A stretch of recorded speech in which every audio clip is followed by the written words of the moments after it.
WFLA Now will begin momentarily.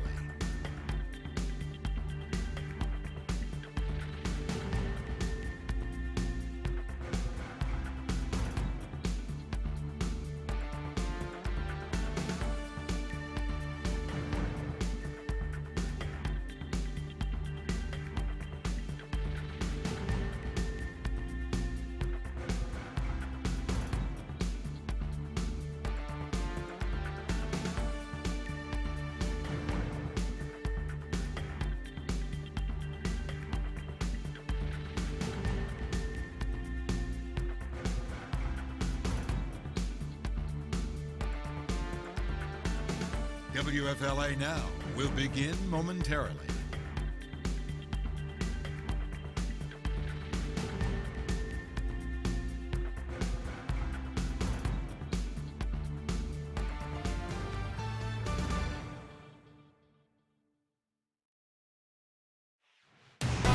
Streaming live on WFLA Now, powered by 1-800-ASK-GARY.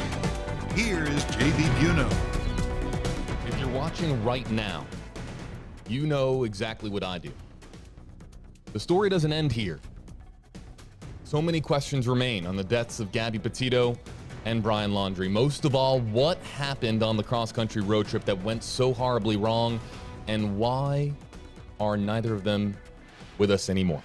JB Biunno here with you live, everybody, on WFLA Now. Great to have you here on stream. Great to have Mahsa Saeidi here, 8 on your side investigator, joining us, a former New York City prosecutor. So many legal questions remain here in this story, so it's great to have Mahsa's brain available to us as a resource. And Mahsa, you just conducted an interview here. I want to get your perspective in just a second. We have to explain something to our audience at the very beginning here of our stream. And full disclosure, we just want to let you know why we're a little bit late today. Not only were we loading up a lot of your hashtag HeyJB video questions, Mahsa is smirking because quite literally... Oh, you hear that? Do you guys hear that?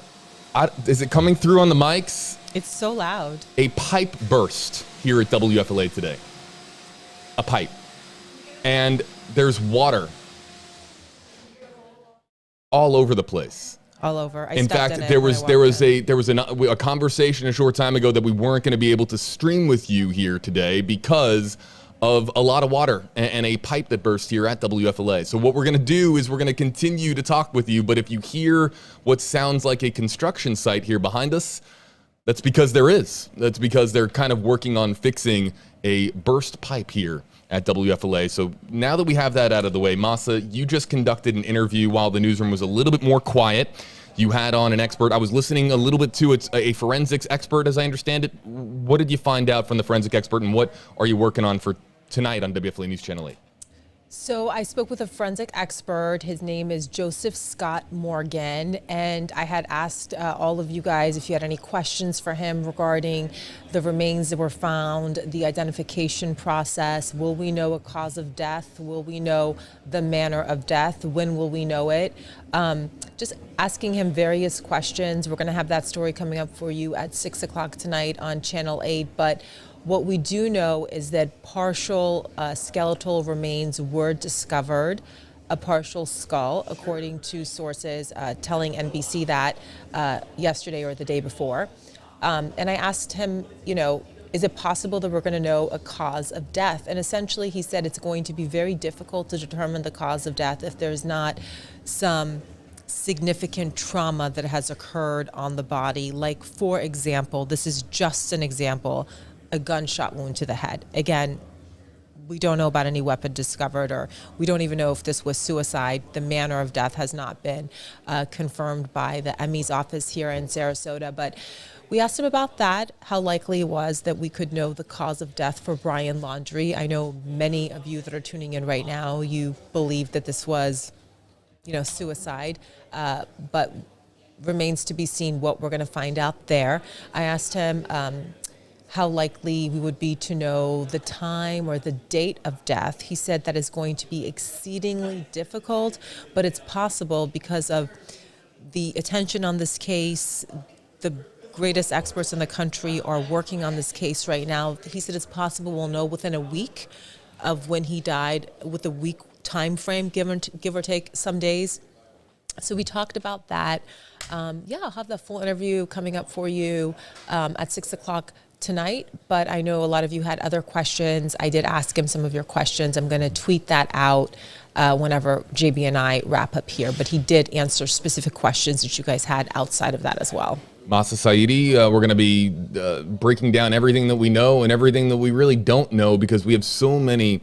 Overnight, when I put it out on Twitter last night, I put out the call for any video questions. We received more video questions in the last 12 hours than we ever have in this entire process. Wow. And I think that speaks to just the amount and the volume of questions that now remain. Now that we have the answer as to whether or not Brian Laundrie is alive, that spurs so many more questions. And we're going to be featuring your video questions in a short time. But we want to begin here. I spent the morning and last night and into this morning re-listening to a very key, important interview with attorney Stephen Bertolino with Marnie Hughes of News Nation last night. Here's what we're going to do on stream. We're going to take your hashtag HeyJB questions and comments out of the Facebook Live, YouTube Live comment sections on Twitter. So if you want something addressed, you want to make an observation, you have a question, use hashtag HeyJB across any of those three platforms. Use hashtag HeyMahsa across either Facebook, YouTube, or Twitter. We can bring them into the conversation as we play back portions, not the entire thing because it's extremely long. 20 but minutes, it's a 20-minute interview over Zoom. We're going to see Stephen Bertolino here in just a second, and we're going to play back the highlights of that. And as we watch this all together, let us know what you think. What do you think of Stephen Bertolino's responses? What do you think of just the back and forth conversation between News Nation's Marnie Hughes and attorney for the Laundrie family, Stephen Bertolino? This all happened yesterday after the FBI confirmed that the remains that were found Wednesday at Carlton Reserve were in fact those of Brian Laundrie. So what we're going to do is we're going to play back the interview. And we'll begin here with the very beginning. It'll cut through. I was able to, I did it myself this morning, trim out a couple of moments here that just were arbitrary, that really necessarily didn't tell us a whole lot. And if you want to watch the entire thing, of course, it's been on the internet for more than 12 hours now. Go watch it for yourself. It's on newsnationnow.com. But there's a beautiful shot of downtown Tampa. Let's bring in that interview, and we're going to pause it. We're going to play it back and pause it and have a conversation with you and feature your hashtag HeyJB, hashtag HeyMahsa questions and comments. Have been identified. Tell us what you've learned. Just a short while ago, I confirmed with Chris and Roberta Laundrie that representatives from the Northport Police Department visited their home and advised them that the remains were positively identified as those of Brian. Have they been asked to identify the remains in person? No, they have not. We had previously provided items for DNA testing and confirmation, and it's my understanding is that is what was used to identify the remains. Under the circumstances, I think, first of all, this is difficult news for any parent to receive. How are your clients doing? I've been using the word distraught for the last couple of days now, and they're extremely upset. And for some unknown reason, there are still people outside of their home, yelling and screaming and causing a ruckus, which, any parent that's grieving the loss of a child should not have to deal with that. This is true, first and foremost, that there were demonstrators outside of the Laundrie house last night. After the news was delivered to the Laundrie family, and we had the video last night, the video showing the FBI or local law enforcement. Thank you. Two Northport police officers going into the house to deliver this news, only there for a couple of minutes. Yeah. There were demonstrations that were outside of the home last night as Chris and Roberta Laundrie were in the home processing the news that they had, that the remains that were found at the Carlton Reserve were that of their son, Brian Laundrie. Why did your clients lawyer up? You used the term lawyer up. I've been a friend of Chris Laundrie for over 25 years. And when I got a phone call from Chris advising me that he was getting some inquiries from law enforcement, he asked me if I could assist him. And of course, I was more than glad to do so. At any point in the last 5 weeks, have you spoken with Brian Laundrie? Yes, I spoke to Brian Laundrie on September 12th and September 13th. Before we go on to Marnie's next question here, let's take the first one from Twitter. It comes from D-Row, and it reads, hashtag HeyJB, hashtag HeyMahsa, again on Twitter. has SB, Stephen Bertolino, broken attorney-client privilege by divulging the comments/context of some of the conversations on television. Hashtag Gabby Petito, hashtag Brian Laundrie. As we're going to play back more of this, and I think that this question will be, of course, there's more clarification here to this question as we hear more from Stephen Bertolino. But again, Mahsa, you're a former prosecutor. You've heard this entire interview so far. Or you've heard the entire interview as it, of course, was played out on News Nation last night. Any concerns with breaking attorney-client privilege here by Stephen Bertolino, the Laundrie family attorney? So I actually had a chance to speak with Stephen Bertolino yesterday as well, and I asked him that very same question about his conversations with Brian, and he told me as well that he spoke with Brian on September 12th and September 13th, that he had not seen Brian in person. We know that he knew Brian as a little kid as he was growing up, but as far as attorney-client privilege, he would not tell me anything more about the conversation that he had with Brian. There has been a trickle of information, almost an endless trickle of information from Stephen Bertolino. And every time that he does conduct an interview, he gives a little bit more to one reporter, talks about something else with a different reporter. I have listened and logged most of the interviews that he's had with reporters, and he hasn't stated anything that would make me think he broke. I mean, he hasn't said, like, did they know? What did they know? Yeah, there weren't too many What did they tell you right. on September 1st? So he has talked a lot, but there has been, nothing said about, Brian said this about the incident, about the event. So, and we found out that he does speak with the Laundries twice a day, that he's known Chris Laundrie for 25 years. So I would presume that Chris Laundrie knows that he's out there making these statements, and a lot of the statements that he has been making, he has been attempting to defend the Laundrie, saying, I told them not to talk to anyone. Sorry if you don't like it. Protesters, please. They just found out their son died. Get off their property. On the protesters, really quickly, Kathy here saying, hashtag AJB, the demonstrators need to get a heart. So unnecessary. The demonstrators are acting from a place where they're thinking about Gabby Petito's family. But again, they have been demonstrating and doing so loudly outside of the Laundrie family home without knowing all of the facts of the case. We just don't know what Chris and Roberta knew. But let me just explain where this interview is about to go. And those who have seen it already know where it's about to go in the next several minutes. First and foremost, the number one question that I have is asked in this interview. The answer, you'll see for yourself.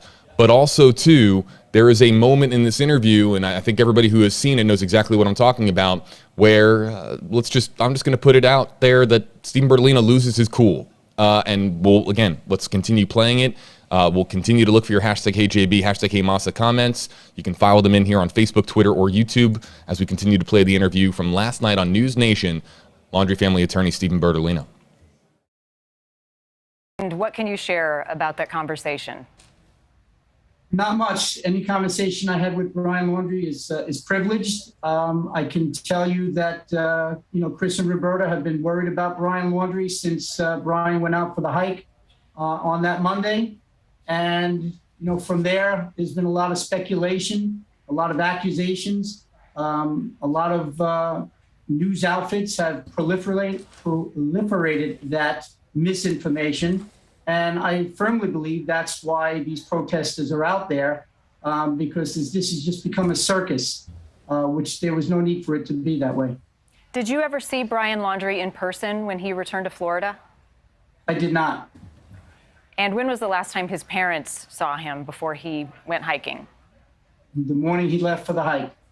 Have you believed over the last few weeks that he was alive? We were hopeful that he was alive. Because we had not heard from him and there was no sign of him after all of the search efforts that law enforcement had made. Obviously, each passing day and week, we understood that there might be a grim reality coming in the future. Those were confirmed today. Did Brian's parents share with you, did he share a plan with them?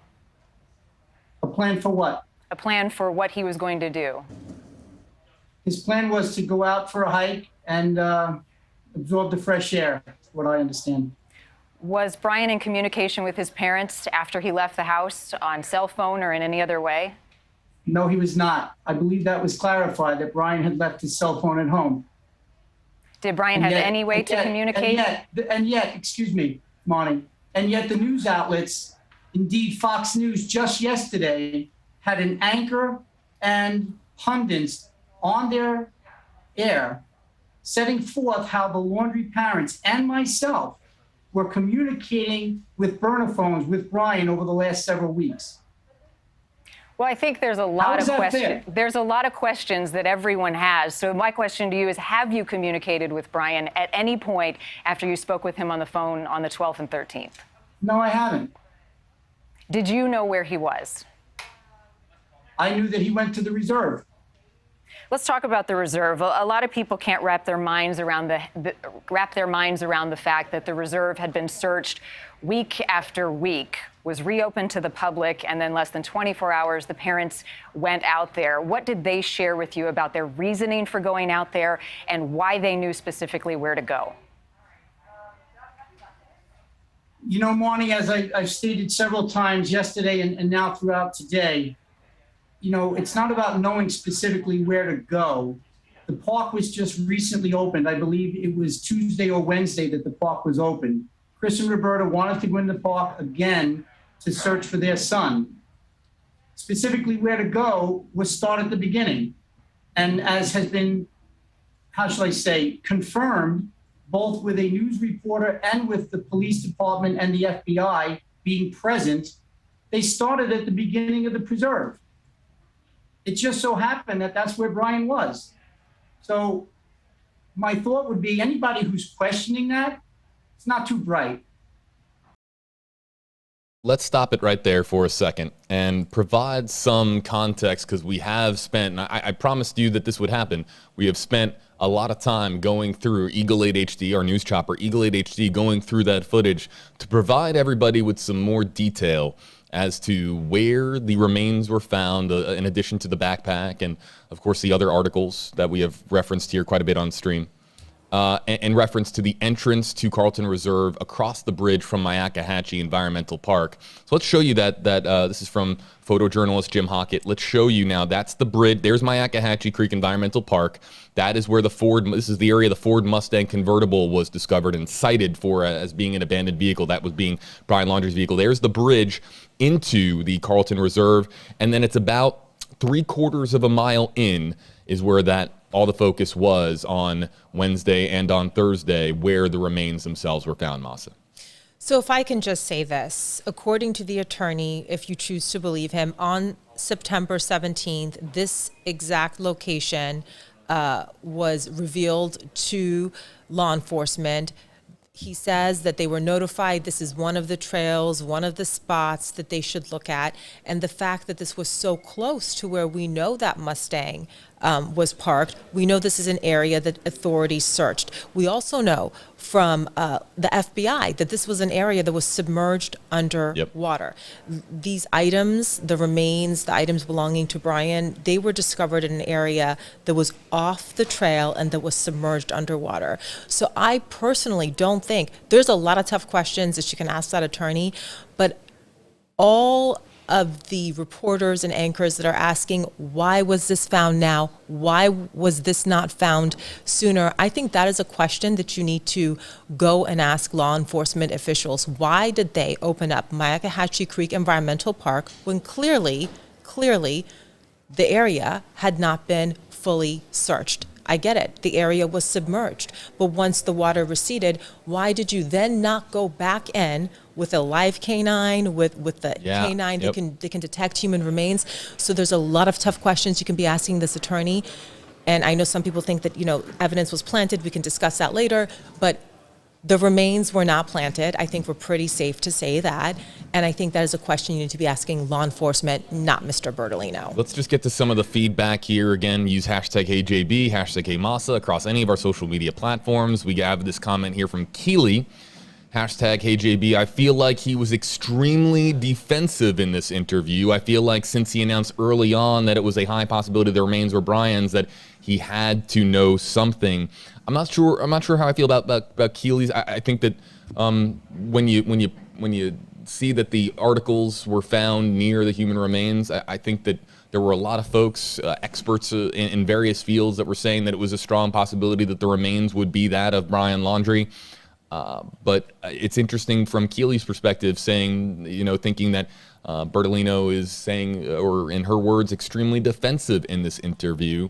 Let us know if you agree. You can use hashtag KJB, hashtag HeyMahsa. Just try to form a complete thought instead of just saying yes or no with your comment. Try to form a complete sentence, a complete thought, and we'll continue to look for more of your comments. Let's get back now to more of the News Nation interview. Marnie Hughes of News Nation interviewing Stephen Bertolino, the Laundrie family attorney.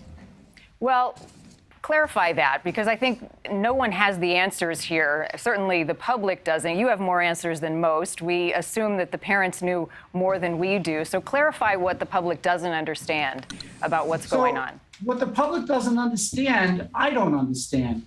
You have a trailhead. The trailhead marks the beginning of a trail. You don't jump from the sky and land in the middle of the preserve. You start at the trailhead. That's where the parents started. The parents walked into the park from the entrance to the park or the trailhead. They went about a mile or so, and that's where they found the items and the remains. What is so difficult to understand about that? Well, I think it's hard to grapple with the fact that the reserve had been searched so extensively by FBI professionals over the last 4 or 5 weeks, and they hadn't come across anything. And then all of a sudden, we have several items and human remains. I think that's what people aren't fully understanding, the timing of that. So once again, I don't understand what the public doesn't understand. Everyone from the FBI to local enforcement to news reporters to the Laundrie family has confirmed that area of the park was underwater. I am told that it was waist deep at some times. So from 4 to 5 weeks ago being completely underwater, when the search teams went through there, what did they expect to find? Now that the water has receded, the woods off the trail are more accessible. It's not very difficult because it's very simple, and the public doesn't understand simplicity or the truth. You want to make something of it. And when I say you, I don't mean you particular, I mean the public. Imagine what the public would be thinking if the police weren't there. Imagine what the public would be thinking if a lot of this wasn't caught on video. And still, with an independent reporter and a representative of law enforcement from a local agency, a representative from the FBI being present, and you still have these nonsensical people putting forth ideas that certain items were planted. We'll stop it right there for a second. I just want to just take a moment here to identify Stephen Bertolino making a pretty valid point here.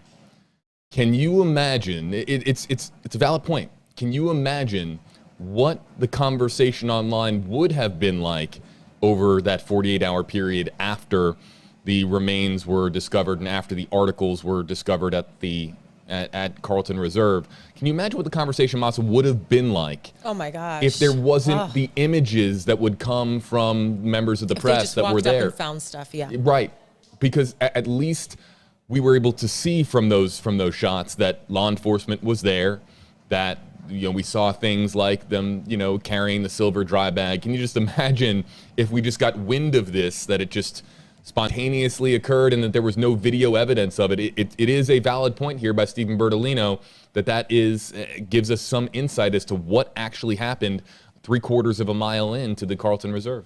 And just, to clarify once again, Chris Laundrie found the dry bag, but it was law enforcement that found the backpack, and it was law enforcement that found the remains. But I get it. It is a huge coincidence. And that was the question that I asked Mr. Bertolino. I said, how did they know exactly where to go? Why did they think they would find something there? And he said to me what he said to Marnie. He said, they just started at the beginning. So it's just such a coincidence. The fact that, right when they got there, they were able to find the dry bag. But it also makes sense. Maybe he just parked the car. He didn't walk very far. I think if the remains did not belong to Brian Laundrie. I think if the parents like discovered something that would suggest that he was completely innocent, then I think you could entertain more this conversation about was anything planted. But I think at this point that we know the remains were found right next to the stuff and that Brian Laundrie is dead, I personally don't understand the planting. Planting for what? I mean, he's dead. I just don't understand it. Maybe I'm missing something. I sometimes do. Let's check in with our commenters. Hashtag AJB, hashtag Mahsa. Let's take 3 here, and then we'll continue resuming. We'll play the, of course, just not the entire thing. We're playing pockets of it. Then we're getting to the video question, because the video questions that have been submitted to the WFLA JB Facebook page, these help us now have those conversations as far as where this goes from here. I know you're asking, folks, what's next? When are we going to get answers? Cause of death on the skeletal remains that were found. We know now that, of course, it's Brian Laundrie. Dental records. We understand that was the matching process that took place. But when is the process going to yield any results as to the manner of death, the cause of death for Brian Laundrie? Was it a suicide? We're gonna get into that here. And but I want to highlight Glenn's question, because this is what we're getting to. This is what we're getting to, Glenn. Hashtag AJB, hashtag Mahsa. My only question is why the Laundries wouldn't answer calls from the Petito family prior to her being reported missing. Stick around, Glenn. Let's get to the next one here from Taylor Frazier. Hashtag AJB, hashtag Mahsa. I'm trying to find some comments and we'll look for them here. We strive for balance, but most of the comments have been very critical of Stephen Bertolino so far that we have seen on our live stream. But if there's anybody out there that wants to comment positively on his demeanor and the way that he is speaking here to News Nation's Marnie Hughes, let us know. But Taylor Frazier, hashtag AJB, hashtag Mahsa, he isn't behaving like a professional attorney. It's obvious that in his temperament, he is allowing his emotions and connections to the family to get the best of him. And Mahsa, again, former prosecutor, Mahsa Saeidi here with his former prosecutor in New York City. It's keeping your emotions in check is something, of course, that is discussed in many different professions, not just being an attorney at law or not just being a reporter as far as, or a journalist. But this is someone, Bertolino says that he has had a connection multiple decades with the Laundrie family, knew or remembers Brian being an infant or a newborn. Yeah. He says this in the interview, so there's clearly, without question, he has known the family for some time, and there's clearly a connection here. And I don't think that Stephen Bertolino would shy away from the fact that, sure, this has been emotional for him. He says later in the interview that he shed a tear when he found out the news yesterday. I mean, I think that, he said he's known Brian since he was a little kid, and he did say he cried. He said, "This is hitting me hard." He would get very angry at any question in any interview that suggested that somehow anything was planted, and just saying over and over again, now is not the time to talk about, the Gabby Petito case. Now's the time to let this family mourn. About his demeanor, he definitely had a fighting spirit to him when he was out there. He definitely vigorously defended the Laundries. The Laundries have gotten so much heat for not talking to the media, for not talking to law enforcement. He completely took that on, saying that was him saying not to do that. So I think he is definitely not just an attorney. He has friends. He's been talking with them twice a day for the past month. I will say the first question about not answering the phone calls of the Petito family, I get it. I mean, we all listen to that. That question is going to be asked here soon. Lauren on Twitter, we were talking about it, Mahsa, hashtag AGB, hashtag Mahsa. I can definitely see why people think he might be defensive, but he could just be like that anyway. He's only ever communicated via text/press release before now, which we know all too well. But, Brian Enton of News Nation, I remember he was on our stream, I don't remember what day it was, but he was on a stream recently, and the word that he used to describe Stephen Bertolino, Mahsa, is feisty. That was the word that he used to describe Bertolino. I had a very pleasant conversation with him yesterday. There you go. Are people going to get mad at me on Twitter? No, no. They probably will. You had a back and forth cordial conversation with an attorney cordial. And it was part of an interview that aired on WFLA News Channel 8. Let's get to some more now of the press conference the News Nation interview last night on News Nation, Marnie Hughes talking to Laundrie family attorney Stephen Bertolino. There's a few more minutes left in this as far as the highlights.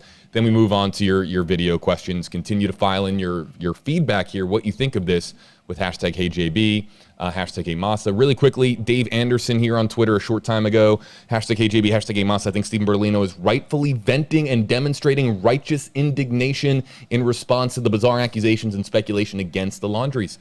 It's his job to defend his clients. So that's what he is doing here. And if he's a little feisty, he's a little emotional, that's his demeanor. We've seen a little bit of that come through even in text message form, but there's been now his character here is being put out on full display. And let me just add, I see your comments. It's very curious that just about every man in this story has a shaved head or is bald. We have seen pictures of Stephen Bertolino, but this is the first time that we're having him on video here on stream. And whether it's just everybody in this story seems to have very little hair on the top of their head. We do see those comments coming through. You have a lot of hair. Can I make one quick comment? He was very upset that the protesters were outside of the home minutes after these parents found out their child was deceased. And, you know, as a parent, my heart breaks for any parent that loses their child. Certainly Gabby's parents. We've shed tears, you know, thinking about what happened to her. But he was very upset that as the parents learned that their child is dead, whatever you think of the child, that there were still protesters outside as they were processing that. I think that could explain some of the anger. Chantel here, Rojas on Twitter, hashtag HeyJB, hashtag HeyMahsa. I honestly don't blame him for being so on edge. He's not a criminal defense attorney. This is probably all known to him. I think maybe she meant unknown, but I'm sure he's grieving this loss too. Not that it makes it right, but I can understand someone else should have stepped in for him. Again, let's continue playing the News Nation interview. Marnie Hughes talking to Laundrie family attorney Stephen Bertolino. You've called that hogwash. You've called the suggestion that items were planted were hogwash. Why is that? I'm sorry, we were speaking over one another. Can you repeat that? Yes, of course. You have suggested that any claims that the Laundries planted items in the reserve is hogwash. Why? Marnie, I thought I was very clear in just explaining to you why. If you've got the FBI, the local PD, an independent news reporter, all there at the same time seeing the same thing, you've got quote unquote surveillance of the Laundries 24/7 by protesters and people of the press. When did you think these items were planted? And do you really think the Laundries had skeletal remains of their son, you know, in a plastic bag and brought them to the preserve? Do you realize how ludicrous that is? How aggravating, how maddening it is to even hear those things? And the fact that it's being put out there by the press as well, that's where my level of frustration and anger is coming from. Maybe somebody with a platform should step up and say, hey, knock it off. This is just silly. So if I'm the only one who has to say that this is hogwash because I didn't want to say the word then I'm going to say it. So that he shouldn't have done. And I'm sorry if John Q. Public doesn't get that. So you want to, in general, all I will say is, in general, you don't want to. I don't really have a problem with a feisty interview. I'm a feisty gal myself. You are. Mahsa is a little feisty, folks. I'm feisty. I'm just as feisty as anyone on the planet. So I don't mind that. I don't mind. Is it the New Yorker in you, Mahsa? Stephen Bertolino of East Islip, New York? That's true. Yeah, I don't know, but so I don't mind the feistiness, but you probably should not use bad words. That is like crossing a line. He was on national television. I will say Northport PD has said to our Brian Enton that this was not planted, 100% not planted. So again, the points are valid. I talked about it yesterday on stream. I talked about it yesterday on Instagram. There's the conspiracy theories went into overdrive with the planting of evidence. Listen, we understand that if it was just so quickly, yeah. Mahsa, if it was just the dry bag or just the backpack or one stray item, but the fact that skeletal remains, including a skull, the fact that it was all found within a relative short distance of each other, and then of course the dental records come back and it's confirmed to be Brian Laundrie. Now, again, the demeanor here is in question. Using the words that he did, I think everyone knows the word that he used twice there on national television, on News Nation. However, He's calling out the conspiracy theorists out there.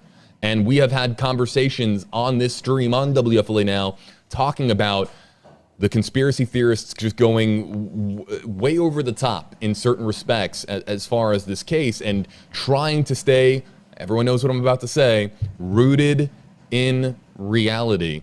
And we've been preaching that from the very beginning, and Stephen Bertolino is a little bit frustrated by some of what has been said on social media. We're going to talk more about this in a moment, because the feistiness doesn't end here. There's more feistiness in this interview.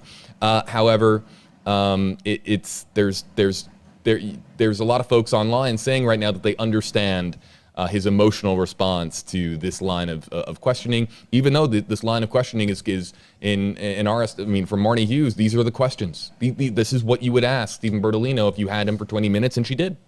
She did a great job. She did a phenomenal job. Again, all I would say is I think some of the questions about why this wasn't found sooner should be directed at law enforcement, but I do think she did a phenomenal job. Let's see here we'll see if we can take one. How about Saffron Keys on Twitter? Hashtag Hey Mahsa at WFLA. You mentioned listening to all his interviews, which surprised he's so chatty. I said most. Okay. I said I logged most, but yeah. But logged is TV speak for transcribing, and yep. And B, he mentioned in one interview how Brian was grieving. Gosh, I don't remember that. I don't remember that particular note, but I'm not saying that isn't true. Brian was grieving? Let's Saffron, appreciate the comment. Let's continue to play back now portions of the interview. We're almost through. We just got another few minutes here. And again, the number one question that I want answered is coming up here in this News Nation interview. Let me ask you, Mr. Bertolino, from the very beginning, the public has been watching this case unfold, starting with Gabby's disappearance. I think everyone understands your client's right to stay silent, to not talk. That silence does not presume guilt. However, in the court of public opinion, the last few weeks have been difficult. Legally, I understand that argument, but ethically, did they ever consider reaching out to the Petitos, reaching out to law enforcement in help finding Gabby? Unfortunately, Marnie, I can't have that conversation with you at this time. Why is that? I just can't. It's not the appropriate time to have that conversation. But it's an ethical conversation, not just for the parents of Brian, but for you as an attorney. At any point when they were searching for Gabby, did you feel the need, compelled to help? I can tell you that at this moment in time, Chris and Roberta Laundrie just learned that their son's remains were identified. He is now no longer with them. At some point in time in the future, there may be more information as what I felt, what the Laundries felt, what we, quote, ethically, thought about the case. Now is not the time to do that. You've asked me the question 2 or 3 times, and I'm going to respectfully tell you again, it's not the time to discuss that. That's the question to me. Mm-hmm. I can tell you. Yeah, go ahead. Mahsa, again, and the question for clarification purposes is, Brian Laundrie returns in Gabby's van from the cross-country trip, September 1st, returns home to Northport, Florida. Joe Petito, Nicole Schmidt, Gabby's mother and father, who have had conversations with, they said that they were trying so desperately to just communicate they're trying to get a hold of Brian. They were trying to get a hold of Brian's parents, Chris and Roberta. They were trying so desperately just for someone to pick up the phone. They would have been elated by just seeing the text message bubble, the ... somebody respond to them. And it was non-existent as far as the responses from the Laundrie family to the Petito and Schmidt families.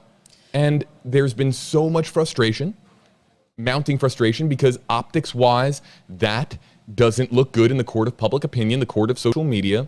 And that question being asked point blank multiple times. I'm glad to see Marnie really stay on that question, repeatedly ask it. Why weren't those calls returned? Why didn't they pick up the phone and talk to the other family? Why didn't they talk to the Petitos and Schmidts? And Stephen Bertolino says that now isn't the time to have that conversation. And I would say that I don't know when would be a good time to have that conversation. I just want to preface this from saying when I watched the 60 Minutes Australia interview with Nicole Schmidt, explained how she's like searching for her daughter. Then she finds out that Brian's back, that he has her van, and then she tries to talk with him, and they got a lawyer, and she talked about like how her stomach sank or something like that. It hit me, like I felt the poor emotions of this woman. So I totally get it. That being said, I didn't ask him that question. And the reason I didn't ask him that question is like, let's follow through. So what could they say? Oh, her body is here? Didn't Brian just incriminate himself, and doesn't he have a right against self-incrimination? Right, you're thinking about it. So what information can you give? You can't. It's horrific, the fact what happened to the Petito family, how they were just left in the dark. Again, how they're told, like, here's my attorney information. I get it. But I'm saying, when you ask Stephen Bertolino, why did they do that? Why didn't they tell him where Gabby was? Well, Gabby was dead from manual strangulation and throttling out in Wyoming. What are you going to say? She's in Wyoming. Well, what are you going to say that is not going to incriminate him? I will say the one thing that that was said by Stephen Bertolino in these interviews, he said that Brian was very upset when he left on September 13th. He actually said that the painful saga started on September 13th. And we know the painful saga started way before that for the Petito family. So that was just something that struck me as well.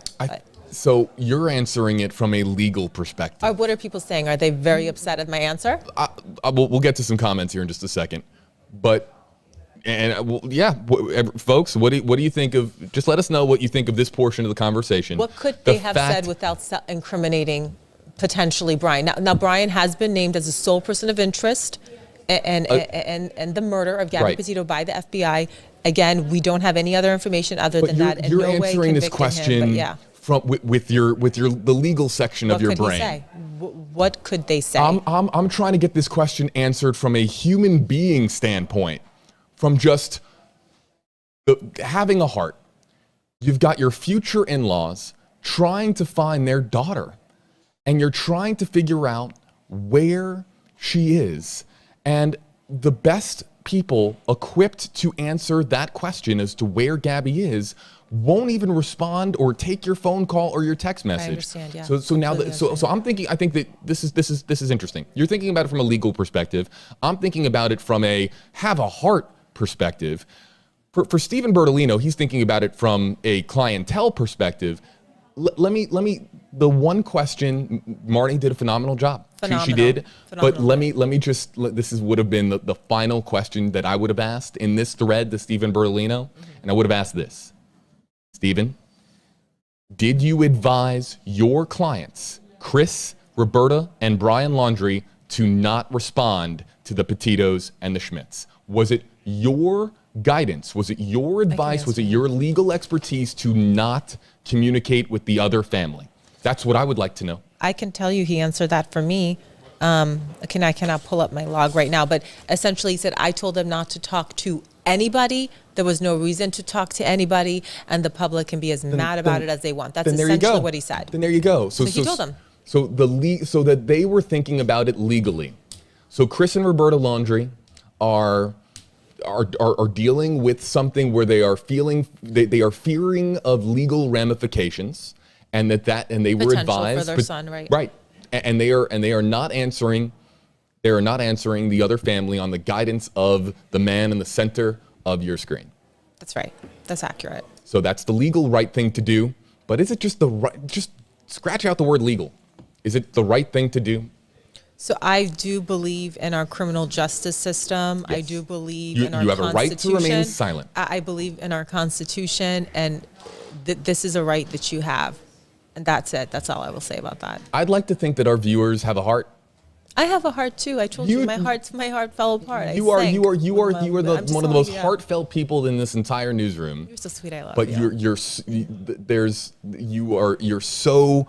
This is why Mahsa's prior experience as a former New York City prosecutor is so valuable, because she's providing some legal insight here. Meanwhile, I'm just thinking about a family and parents, and also the stepfather and stepmother, Tara and Jim as well, thinking about the 4 co-parenting unit, just desperate for answers and not being able to get them from any of the Laundries, just because Stephen Bertolino said you probably shouldn't. So again, that's just my 2 cents on it. Let's get to some of the questions and comments that are coming in here in the Facebook Live comment section. And as there's some very loud ones, some very, very loud ones. Raylene, Ledger, #AJB. Every action of theirs is all morally and ethically inhumane.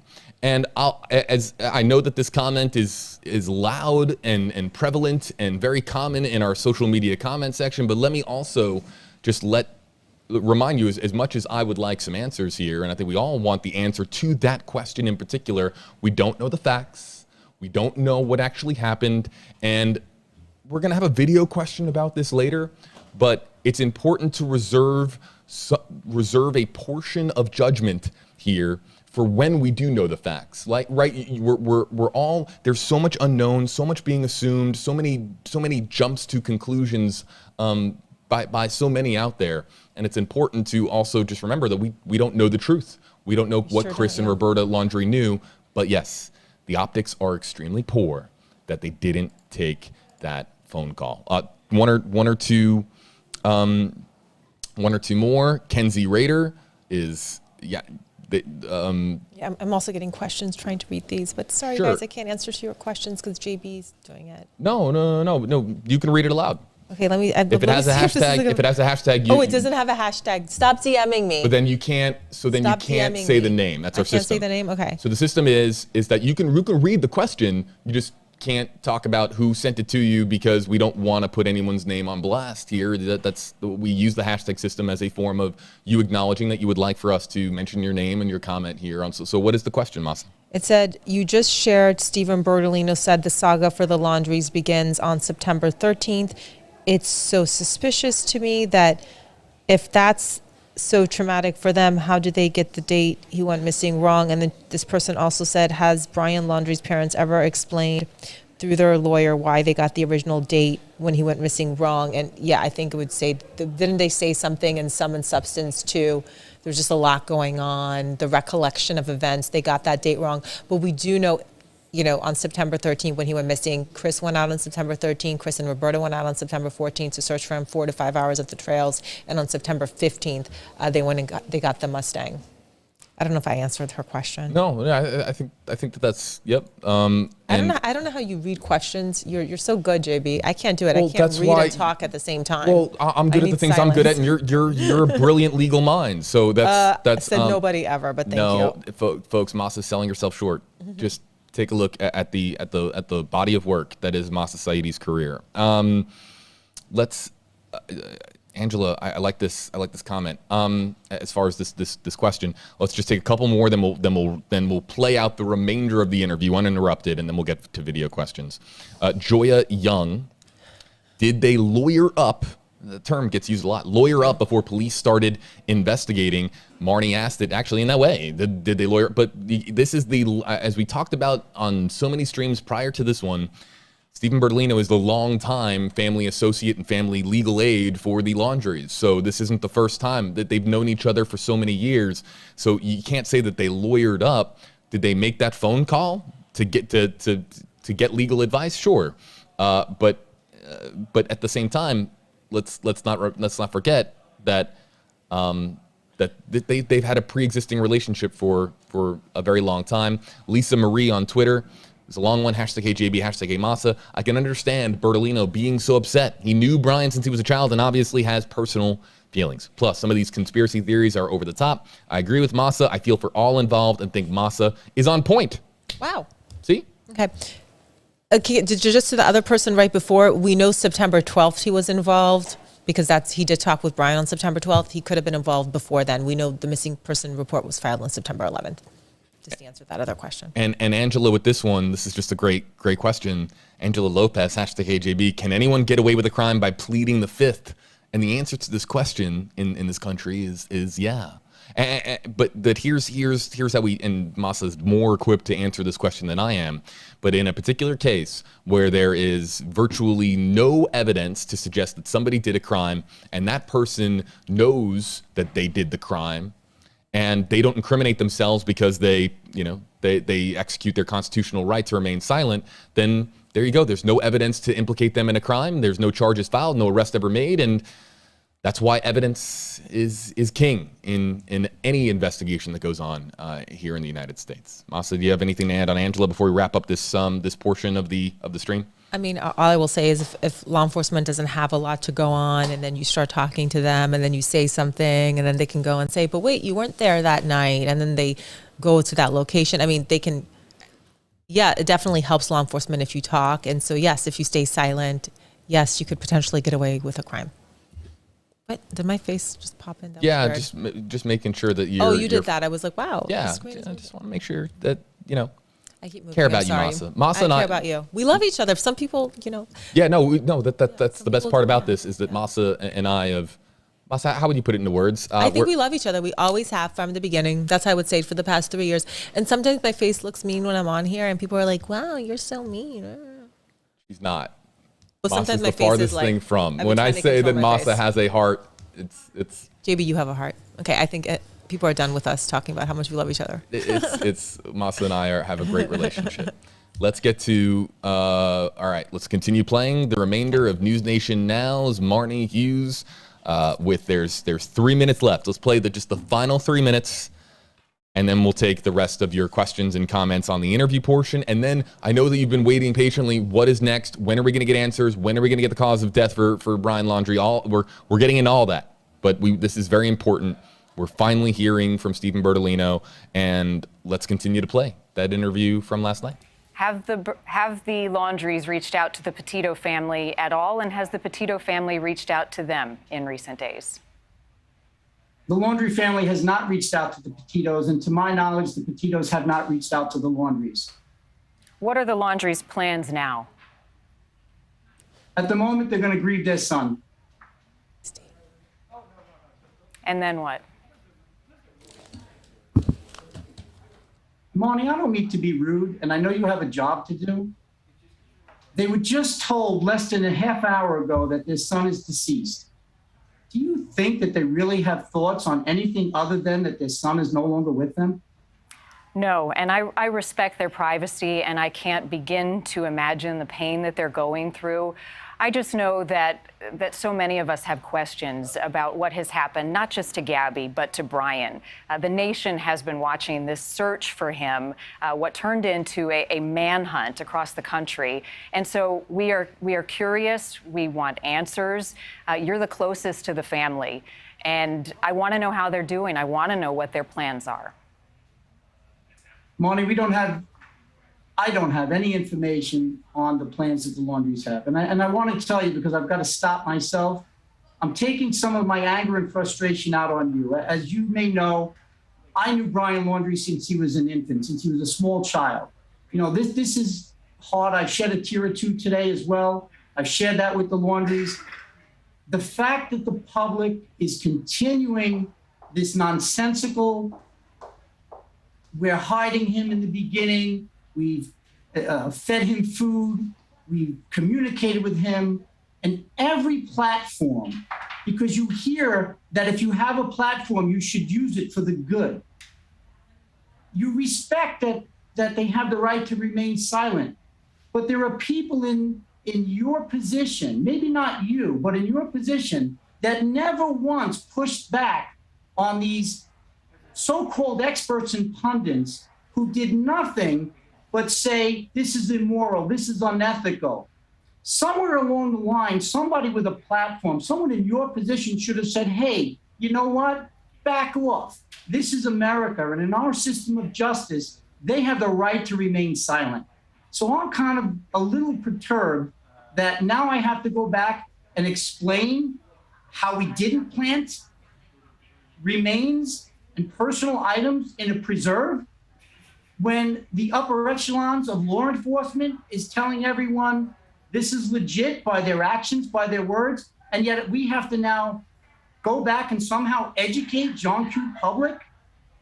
And you guys perpetrate this. You put it forth and you Well, I'm going to continue stop you right there. I have said a number of times that the Laundrie parents have every right to remain silent, whether the public agrees with that right or not. But our search is for answers, and that is where it will continue to lie. Answers not only in what happened to your client, Brian Laundrie, and what happens with his parents moving forward, but also what happened to Gabby. And there are many who are concerned that we may never know what happened in this case, given what has transpired today. As I've said now for probably the fourth or fifth time, today is not the day to discuss that. I'll go first. Stephen Bertolino, his words were, somebody with a platform should say, back off. Someone should remind Stephen Bertolino that while you do have the constitutional right to remain silent in this country, you also have the constitutional right to speak your mind. And Marnie put it beautifully as far as how she responded in that moment, saying it's all about seeking answers. She's so good. And yeah, we have so many times on this stream talked about how the demonstrations that have occurred, the protests, everything that has been, there's been just some actions that have gone over the top. And we, of course, have very much been very cognizant of that and talked about how there is a certain level that you can go to, but there's a line that you can cross before it just gets potentially dangerous for others without knowing, you don't know the facts of the entire case. So you have to keep things in perspective. That's what we do here in WFLA Now as far as keeping things rooted in reality, having a conversation with you, clearing up some of the misinformation that is out there. But for Steve Bertolino to say somebody with a platform should say back off, that's your job. Steve, that's your job to say back off. And I don't remember you using the words back off in a text to any of the reporters saying back off my clients. I think that would have been an interesting sort of conversation to have at the time. But people wanting the truth and the people that are out there that watch this stream and other media coverage that just want answers, they're just executing their constitutional right to speak their mind. And freedom of speech, freedom of expression, these are freedoms in this country that are the same as the freedom that you have to remain silent. So for him to come down on people when his clients are executing the same U.S. constitutional rights that others in this country here are executing by expressing themselves on this news story, and of course we are very unique here on WFLA Now as far as featuring what people have to say. There's certainly going to be criticism from the way that he put that, because you have the right in this country to express yourselves, and we're all just trying to find out exactly what happened. We're just trying to find out the truth. All I will say is some of the questions that he's getting, again, I've made this point, I'll go very fast, but some of the questions about why the remains were not found sooner based on everything we know, which is one, on September 13th, Stephen Bertolino told the FBI Brian Laundrie never came back after he went for a hike on the Carlton Reserve. To September 17th, again, attributing all this to the attorney, he said that the family identified exactly where he could be, including that area. The fact that, law enforcement was out there, they searched it, they didn't find it. The fact that law enforcement opened up that park without doing a search again with the cadaver dog when the water had receded. Based on those facts, I see why he gets frustrated when people ask certain questions. But while I have said that, I will also say I, as a journalist, took something away from watching Marnie's interview and Tom Yamas's interview. Sometimes I think the fact that I'm an attorney actually harms me because I don't ask questions that I know they can't answer. I love that they just asked everything. Mm-hmm. So I was telling you there's all these questions I didn't ask, but yeah, I get some of his frustration regarding the planting, given now that we know he's dead, given what the police have said, given the fact that cameras were there, and the questioning about why remains weren't found sooner. If that made sense. That makes sense? Makes sense. Okay. Farah, #HeyJB, #HeyMahsa. Actions have consequences. Theirs have led to the public's lack of sympathy for them. Farah, I'm going to take your comment and just kind of add to it. Actions have consequences. And in this case, you could make the argument, and I think commenters would make the argument, that inactions have consequences. Doing nothing has its own consequences. And the fact that the Laundrie family and Stephen Bertolino continuously refuses to answer the question of why the family didn't return Nicole and Joe's Gabby's parents' phone calls and text messages. There's balance here. When you reserve your right to remain silent, maybe in the court of law there's very little that can be done, but in the court of public opinion, there's going to be, of course, opinions formed based on your inactions or your execution of your American right to remain silent. Marty Gonzalez, #KJB, rooted in reality is your phrase. Literally, as I was typing it, you just said it, and your entire coverage has reminded us of everything he contradicted. That's just the opinion of one of our commenters, Marty, here. Let's get to a question from Bellavita47. Let's go to Twitter. Let's hop over to Twitter. Okay. #KJB. My question is for #HeyMahsa. As a lawyer, what do you think about the advice the parents took from their attorney regarding staying 100% silent? Many took the complete silence regarding their missing son as they're helping / knowing that he was okay. This is Bellavita on Twitter. A big round of applause, just because your question here is very timely as far as the conversation that we're having here. So, Mahsa, how would you? I'm going to put you up solo here. How would you answer this from Bellavita? Okay, so she's asking for my personal opinion. So I think she's asking for your opinion based on your expertise as an attorney. Okay, so I can tell you that most defense attorneys would say, do not go out there making endless statements to the media. You obviously have a right against self-incrimination. As far as telling them not to say anything to law enforcement, not to say anything to the media, I think other defense attorneys would have made that call as well, but he's also been criticized for telling them to do that. Some people arguing that it would have been good if they came out and made some sort of statement, shown publicly that they were impacted by the loss of Gabby Petito. So could they have had a news conference or a statement that they made talking about Gabby as a person? Sure, they could have. Some people think that would have been a good idea, but many defense attorneys would tell you in a situation where there's potential criminal liability to stay silent. But as far as, that's all I can say about that. They had two choices, and yeah.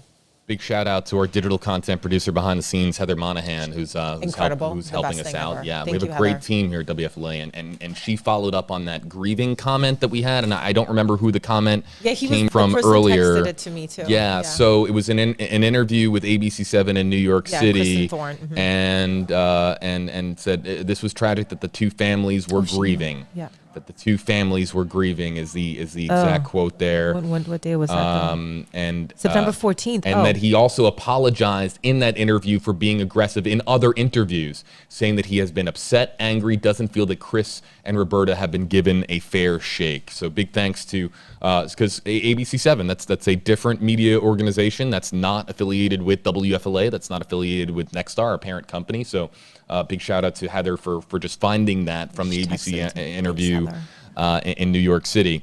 Okay, so here's what we're going to do on WFLA Now. There's so many conversations to be had. You see it across the bottom of your screen. Questions remain in the deaths of Gabby Petito and Brian Laundrie. What we're going to do now is talk about where this goes forward, how this goes forward, by taking your video questions, video questions, and your #HeyJB, #HeyMahsa written questions across Facebook, Twitter, and YouTube. Your questions, this is interactive journalism. This is what it is. Your questions, of course, allow us to now discuss this news story and where it goes going forward. There's so many questions that remain, and who better to pose those questions than you, wherever you're watching from. And we have an international audience and people who've been following this story from around the world. Hello to everybody in the UK, Australia, some of the countries that I know have been following this quite a bit. And what we'll do is we'll start to take your video questions now. But at the same time, we're going to go back and forth between the written ones that are coming in live. We can't feature your video questions. Let me talk about the video questions just for a second, because it's very important. You can send them into the WFLA JB Facebook page, and when you do send them in, we'll feature them in the next stream. We can't bring them up live here. They have to go through a vetting process. We, of course, make sure that they are appropriate, that you're not, They have to pass a certain amount of criteria for it to be on WFLA Now. And there were questions that came in that were just not rooted in reality. There were many video questions and that were coming in that were just I think Stephen Bertolino, let's just say, wouldn't approve, and nor do we. We don't approve of just some of the baseless accusations that are so, not even conspiracy theories, just saying this happened, and saying that X, Y, and Z happened when they didn't happen. So we can only, there's a process that we go through as far as putting through these video questions. But I will say this, we've never received so many video questions on WFLA Now. Never had this many come in to one of our streams. So we have a lot to get to. And let's start with this first one here. This first one coming in from, and a few of them are coming in from other countries. So this first one is coming in from Amy, who again sent this into the WFLA JB Facebook page. Hey JB, it's Amy in Sebastian, Florida. I was just curious, isn't it too soon for dental records, or did the FBI push it through? It just seems as though they had an ID awfully soon. Amy, it's a good place to start because now we're getting back to the developments of the past 24 hours. The dental remains were the primary means of identifying the remains that were found at Carlton Reserve and determining that they were Brian Laundrie. Mahsa, you've been doing interviews about this. Is that unorthodox to you? Because I think that there was a wide assumption amongst experts in the field of forensics that believed that DNA was going to be the initial means, and then something like dental would then come through to follow up and make sure that, and just putting a knot or a bow on it, so to speak, as far as the forensic identification of the remains. So we know a portion of the skull was found. We know, according to the FBI release, that a comparison of dental records confirmed that the human remains did belong to Brian Laundrie. This did happen very quickly. Is that normal? Some experts have said that typically it could take a lot longer. So you would have to find out, who is this person's dentist? Did they go recently? Let's get those records. But we know that DNA was collected beforehand. So this is something that they had been expecting, potentially, that he could end up deceased, that they would have to identify him. So it definitely appears to experts that I've spoken to that they had obtained those dental records beforehand, because again, this was very quick. Very quick. So quick that I talked about it yesterday. I was wrapping, I was going home. I was ready to go home. Last night. It was widely reported that, I know, Mahsa, that it caught you off guard. It caught all of us off guard. That was very quick as far as the dental, but listen, did it get to Amy's question? Did it get expedited? Absolutely. I have a friend that works in federal government, that works with federal investigations, that I was texting last night, and she informed me that there's just countless backlogs with something like that. But when it's as high profile as this, you jump to the top of the line. You get that information back pretty quickly.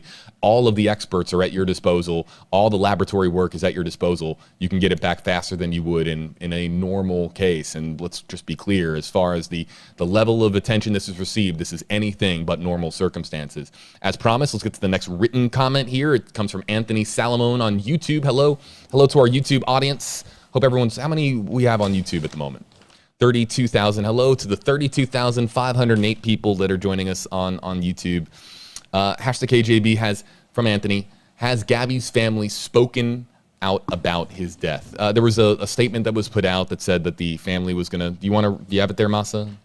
Quote, Gabby's family is not doing interviews or making a statement at this time. They are grieving the loss of their beautiful daughter. Gabby's family will make a statement at the appropriate time and when they are emotionally ready. I was texting with Nicole last night, and it was, of course, she basically confirmed that they are working on putting out a statement of some kind, and that would be available when the time was right. They are going through a process right now, of course, as far as processing this news, as all of us. But I can speak from getting to know the family a little bit. The one thing that they have told me is that with anything going on with Brian Laundrie, they don't get a heads up.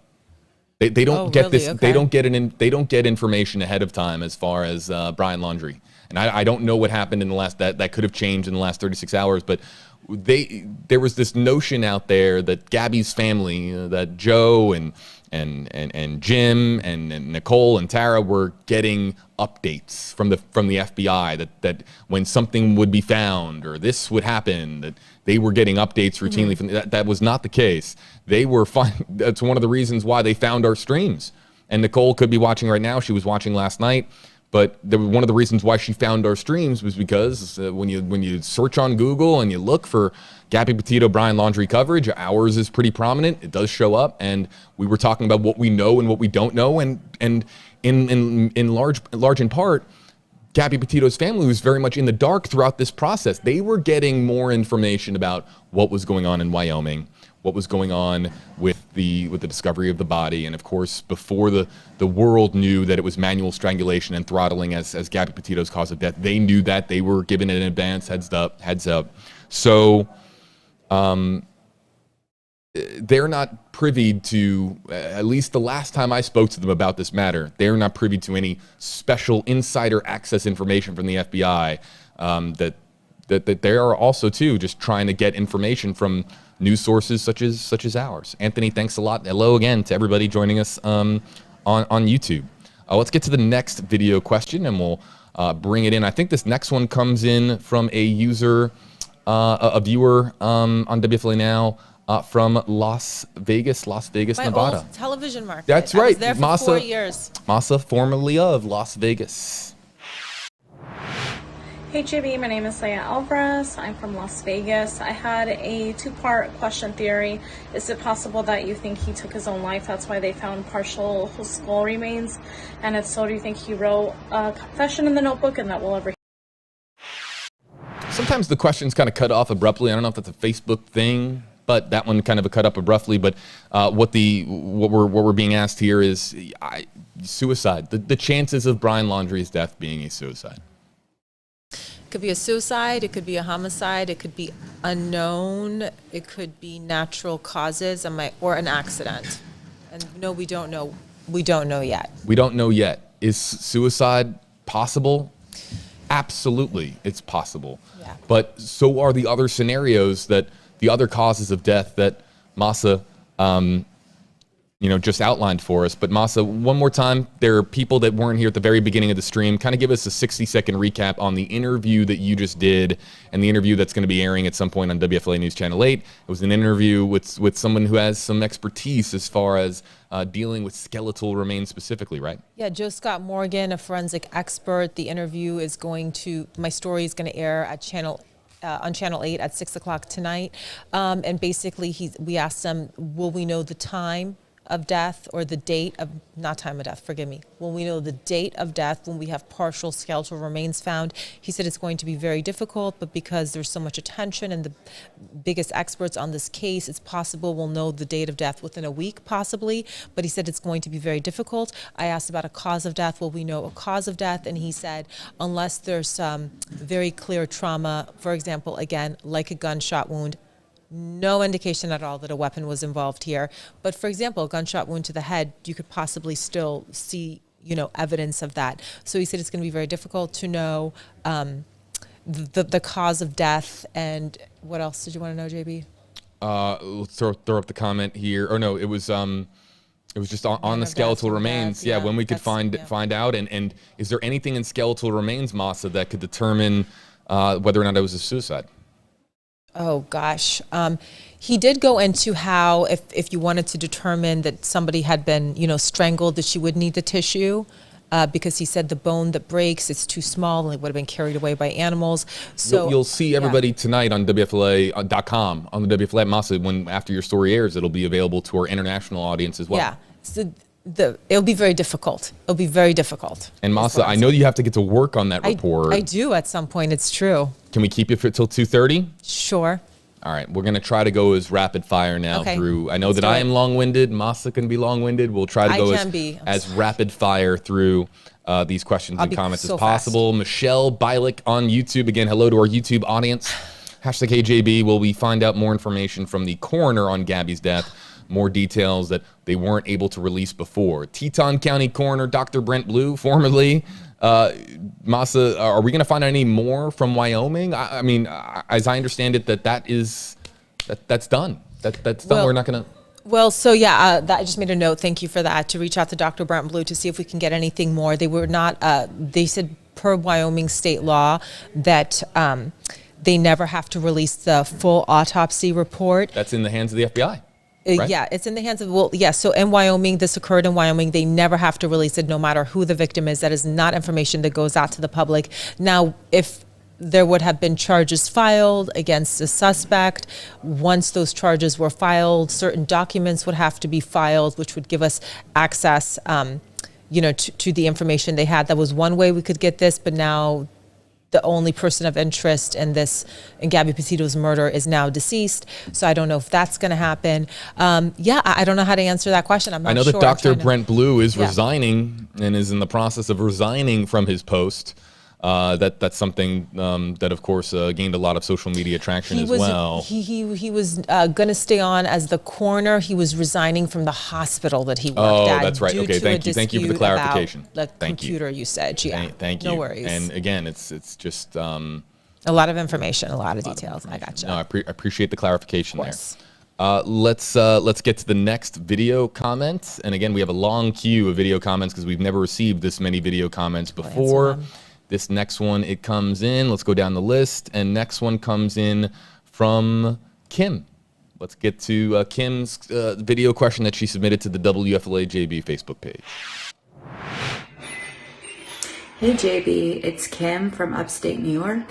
I want to send my condolences to the Petito and Schmidt family as well as the Laundrie family. I think it's important to limit our judgments when we do not have evidence to the contrary. I also want to thank you for reporting this case with honesty, integrity, and sensitivity. Reserving judgment isn't a strong quality as far as social media goes. Social media is the arena for judgment. Twitter is so mean.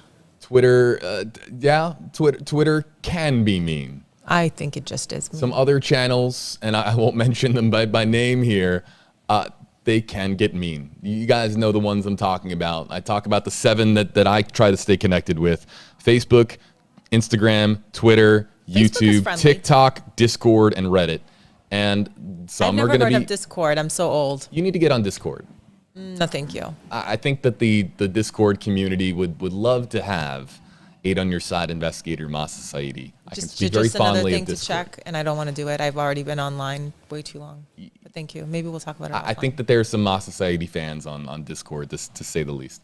But reserving judgment, and it's such a responsible comment from Kim because it's easy to throw judgment out there to the wind, to social media. It's easy to always speak your mind. It's easy to execute your constitutional right for freedom of speech and freedom of expression and speaking your mind in a place where, let's be real, 50 years ago, unless you had a microphone and a news camera, you didn't have the ability to access a whole lot of people unless it was in print journalism or it was over the radio airwaves. Now, one tweet can be seen by millions in seconds, and do get seen by millions seconds. So we are in the era, the generation of real-time judgments being passed on social media. But Kim bringing us back down to earth. Kim, thanks. Thank you from us. Thank you, because it aids us in being able to have the conversation that reserve judgment in certain respects when you have the full story. And she was passing along her condolences, not just to the Petito family, not just to the Schmidt family, but also to the Laundrie family, who again found out yesterday, Chris and Roberta Laundrie found out that they lost their 23-year-old son. Let's get to Stacy Nicole Smith, #HJB, #Mahsa. Wouldn't there be a way to pull Tide history information for the area where remains were found? Also, why didn't Chris Laundrie pick up the evidence with a stick versus touching? Can we start with this last one? Yeah, I don't understand the first part. No. Well, I'll explain the first one. Okay. I want you to focus on the second one, Mahsa. Okay, thank you. Because Chris Laundrie comes across the silver dry bag in the reserve and picks it up. And there's been a lot of criticism of him picking it up. I was talking about how it's really human nature for you to pick up an item that you discovered just to examine it and see it. But in hindsight, and Monday Monday morning quarterbacking, there are folks that are saying that he shouldn't have grabbed the dry bag. He should have left it there as part of the active scene. But would it have been protocol to pick it up with a stick or picking it up with another item?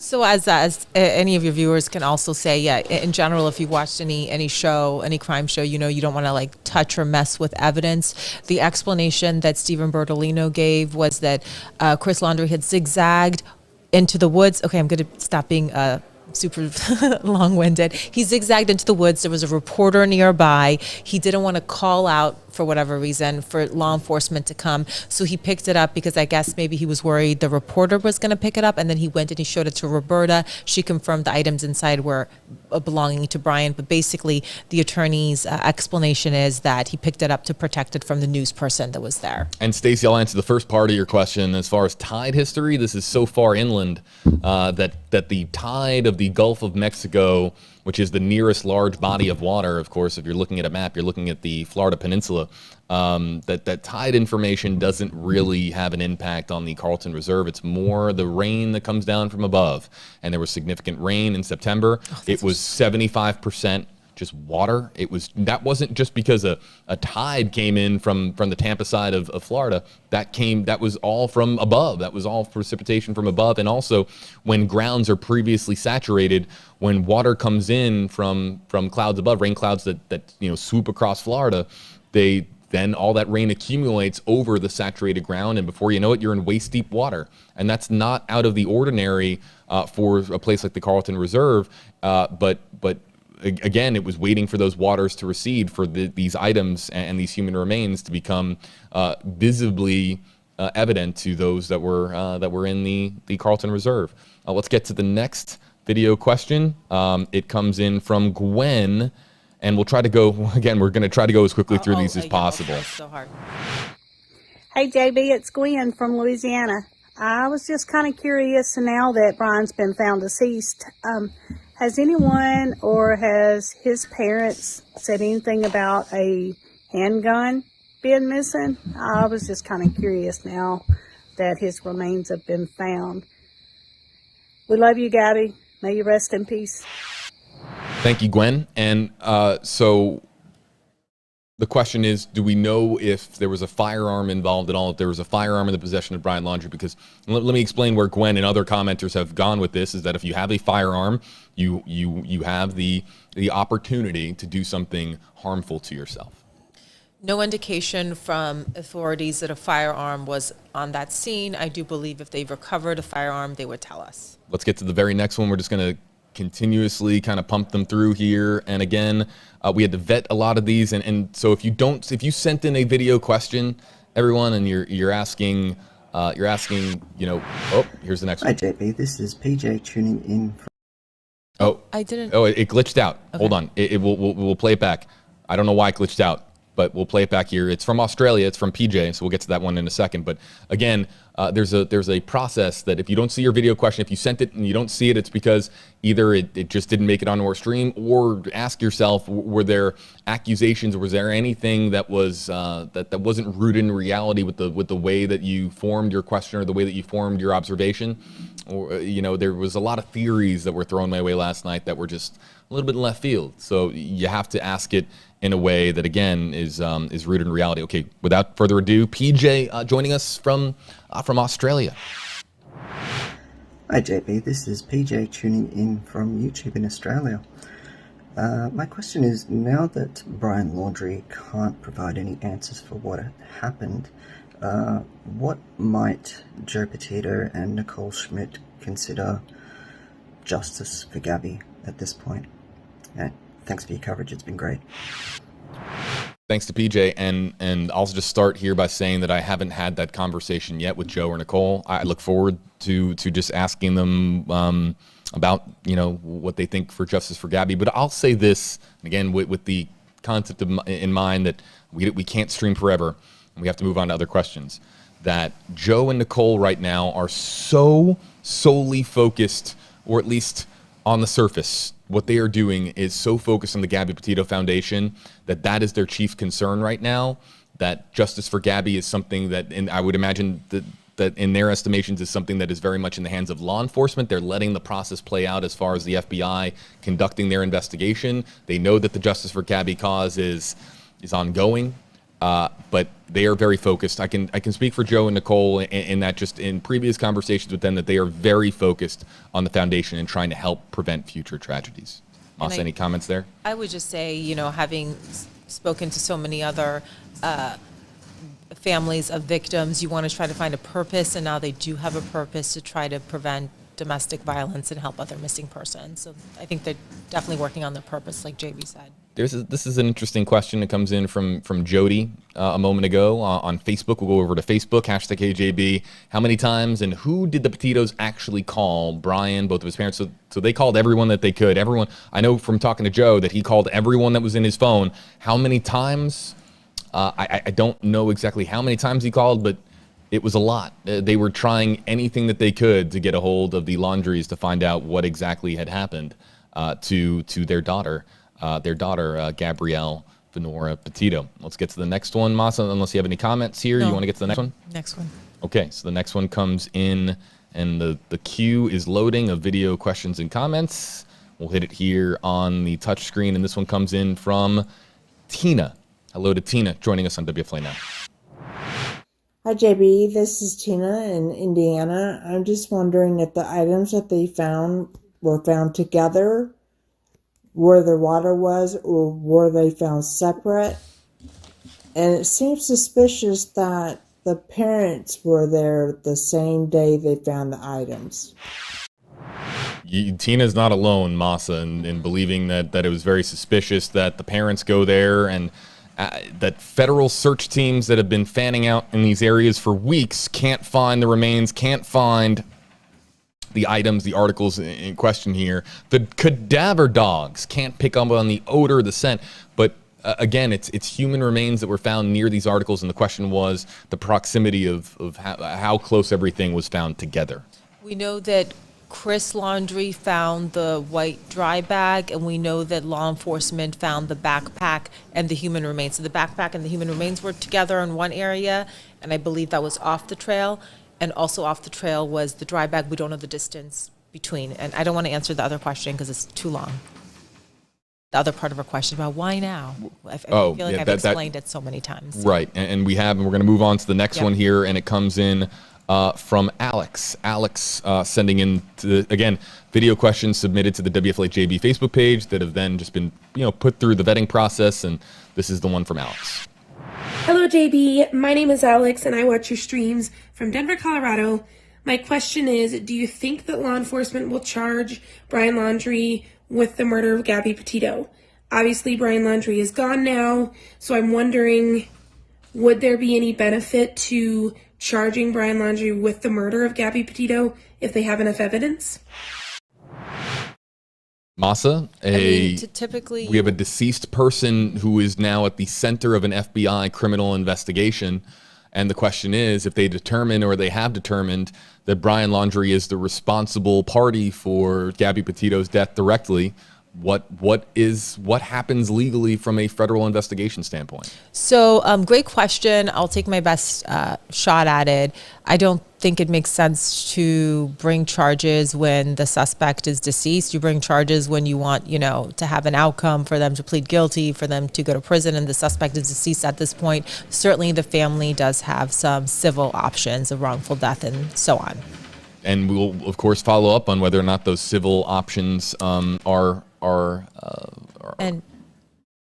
One quick thing, and the attorney said, Stephen Berlino said he has, quote, no reason to believe Laundrie's parents will be charged with a crime.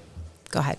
We just have so many video questions that I know that there are so many with #AJB and #HeyMahsa, but there are so many people that took their time last night and even this morning waking up and shooting their video questions. So I want to get to as many of those as possible while we have Mahsa on stream, and Mahsa only being able to stay with us till 2:30. I'll try to stay a little bit beyond that myself if I can, and answer some of the remaining questions that are coming in with #AJB and #HeyMahsa.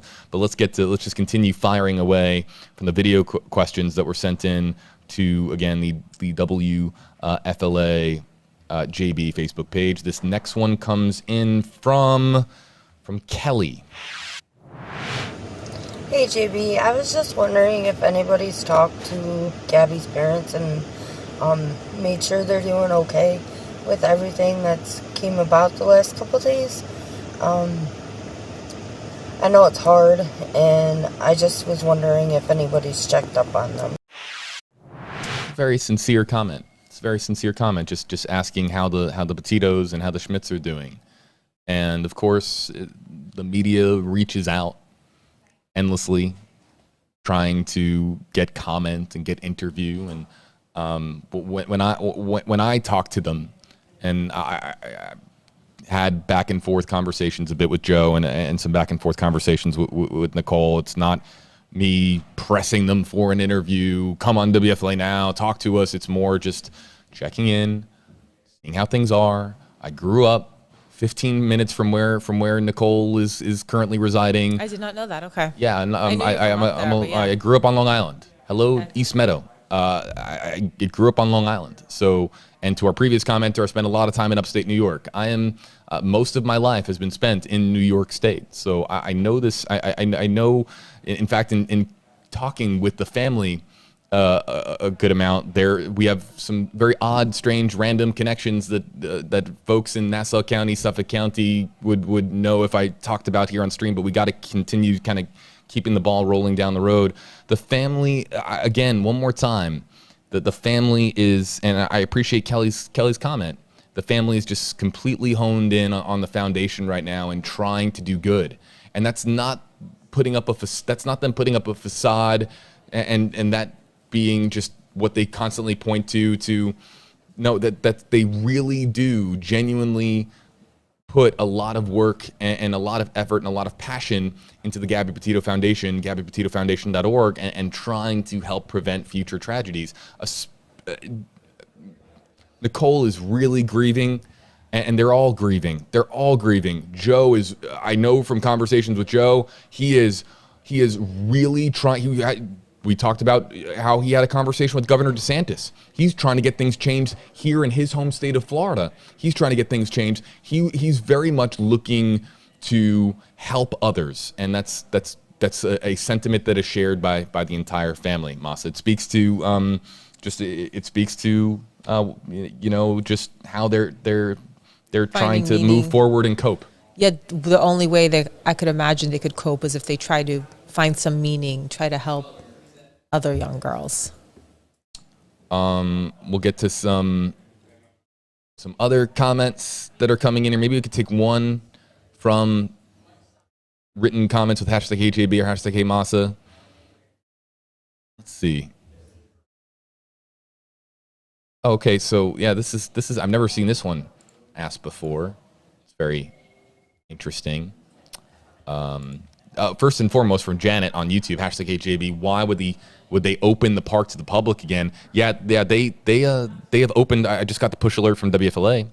You should download the WFLA app and sign up for push alerts because you'll get the same information that I do. That the search sites have been reopened to the public. That's because they've concluded their work there. They brought in so many resources, Mahsa, thoroughly examined the scene, and they are done at the Carlton Reserve. They are done. And I'm sure that cameras now are finding that spot and combing through that spot and shooting video of that spot of where the remains were found, where the articles were found. But yeah, the Carlton Reserve, Myakkahatchee, these are areas that are open to the public. And why would they do it? Because they're done. They're done with their work there. Debbie, #KJB. This is the one I was talking about I haven't seen before. Was the car ever submerged in water? Talking about the Ford Mustang. Was the car ever submerged in water at any time when it was in the reservoir, or was it found prior to the rain? So I think she means the reserve there. It was parked on the road where it wasn't in the reserve. It was parked on a road near the reserve. So it was never submerged, as we understand it. Right, Mahsa? Yeah. No, 13th, 14th, 15th is when the car was there. We've got another 10 minutes, folks, with 8 on your side investigator Mahsa Saeidi. God bless you. I don't know how you do this so long. This is difficult. Yeah, to be on for 2.5 hours. We did 6 hours the other day, so yeah. this is Yeah, you know, I don't sit. I'm sitting, so I'm in pain. But go ahead. You're sitting. Are you in pain? A little bit, but that's fine. Go ahead. Why are you in pain, Mahsa? I don't want to talk about it online. Sorry. Okay. Want to make sure you're Just my okay. back. I don't I'm want okay. you to. You're I'm okay. You know, I have my standing desk. I like to stand. But go ahead. You do like to stand. You do like to stand. Mahsa, yes, has 10 her more standing minutes. desk, and very much you'll see her plugging away at news stories. Sitting is the hardest part of this. Yeah. I do get a little achy. I do. Yeah. I was gonna say. Let's get to this next one. This next one comes in from Catherine. Hey JB, this is Catherine Souter watching from McLean, Virginia.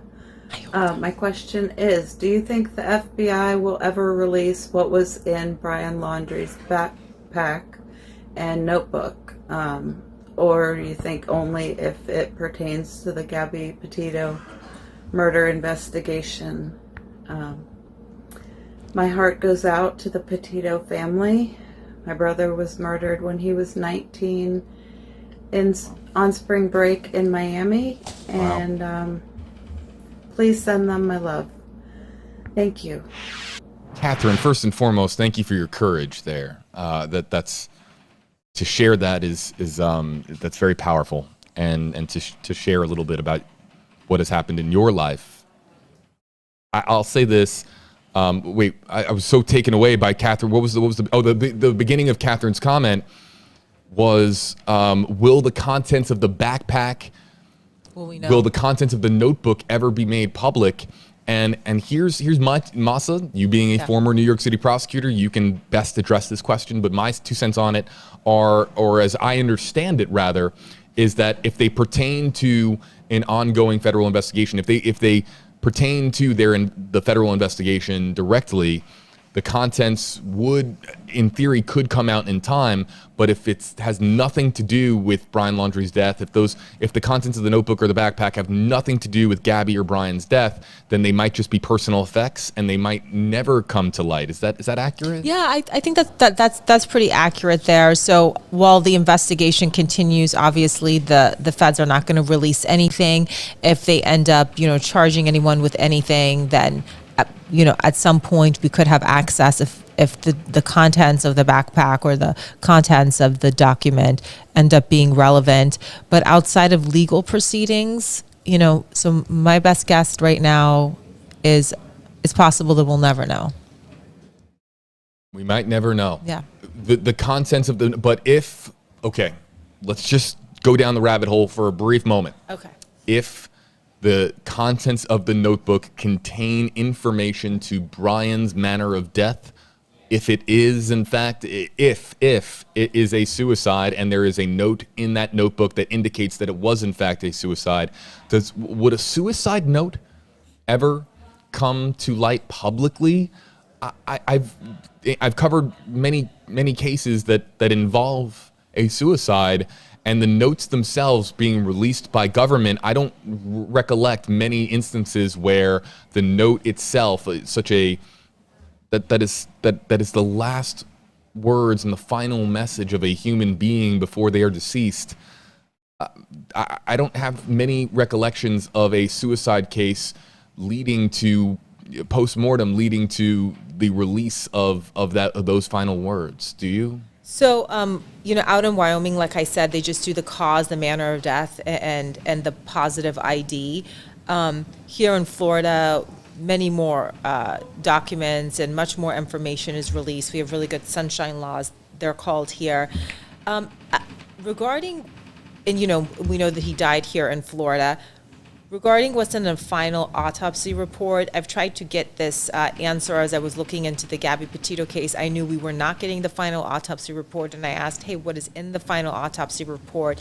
And I was told from experts that there is no set rule of what would be in an autopsy report, but let's say that this was, suicide, and let's say that they're basing that based on a note that was found near the body, something circumstantial, then it would be possible that would be referenced in the autopsy report that would be released here in Florida. And you're just reminding me, I have to check. Will we get, certainly we're not going to get it right now, but we should put in that request to Dr. Vega. Excuse me. I would, you're not going to get a PDF of the contents of that notebook. Maybe it would be an exhibit attached. Potentially. Again, I think everyone does it a little bit differently. But it would be pertinent, like, especially if all you have is partial skeletal remains and you're trying to determine what happened, and you have to go outside of just what the bones show and to maybe a note that was left, a bottle of pills with a note. That would be information that would potentially be used to determine that this was a suicide, and then it could be information that would potentially be included in the autopsy report. That's my best answer right now. If you hear loud noises, it's because, again, I'm sorry for laughing, but you can't make this stuff up. I walked through some water. I don't know what it was in it. A pipe burst behind us. A pipe at WFLA burst. It could happen anywhere. It happened at WFLA. Yeah. And you're hearing some of the, I don't know how well this microphone here is picking it up, but right behind this wall is a massive scene with plumbers, and they're working on the pipes in the building. So I just want to give everyone an apology from us here at WFLA that we're streaming during 10 feet behind me. They're working on repairs right now. So if you hear loud noises, that is the reason, as we mentioned here at the top of the stream. Let's get to the next one here. We got 5 more minutes with 8 on your side. Investigator Mahsa Saeidi. This next one comes in from Ireland. Hey JB, just watching from Ireland, and I just wanted to ask, are the items that were found yesterday and the human remains found yesterday in the same area as Brian Laundrie's father went a couple of weeks ago? It just seems so strange to me, and I suppose to everybody else, that they're 30 minutes into their search and that's what they find. They find his notebook. So I'm just wondering if that's the same area. Thanks very much. Let's show you again the map. Let's load up the map, and Mahsa. I think that the big thing that people are forgetting is that, and not that June is, I'm not saying that June is, but just in large part, this area was underwater in September, and now the waters have receded so much that everything that was under the surface of the water has now become visible, or did become visible for search teams, including, yes, the man who found the first sign of his son, that being Brian Laundrie, was Chris Laundrie finding the dry bag after about 30 minutes of searching in the Carlton Reserve on Wednesday morning. And we know this area had been previously searched, if memory serves me correct, on October 7th when Chris Laundrie went to this general area.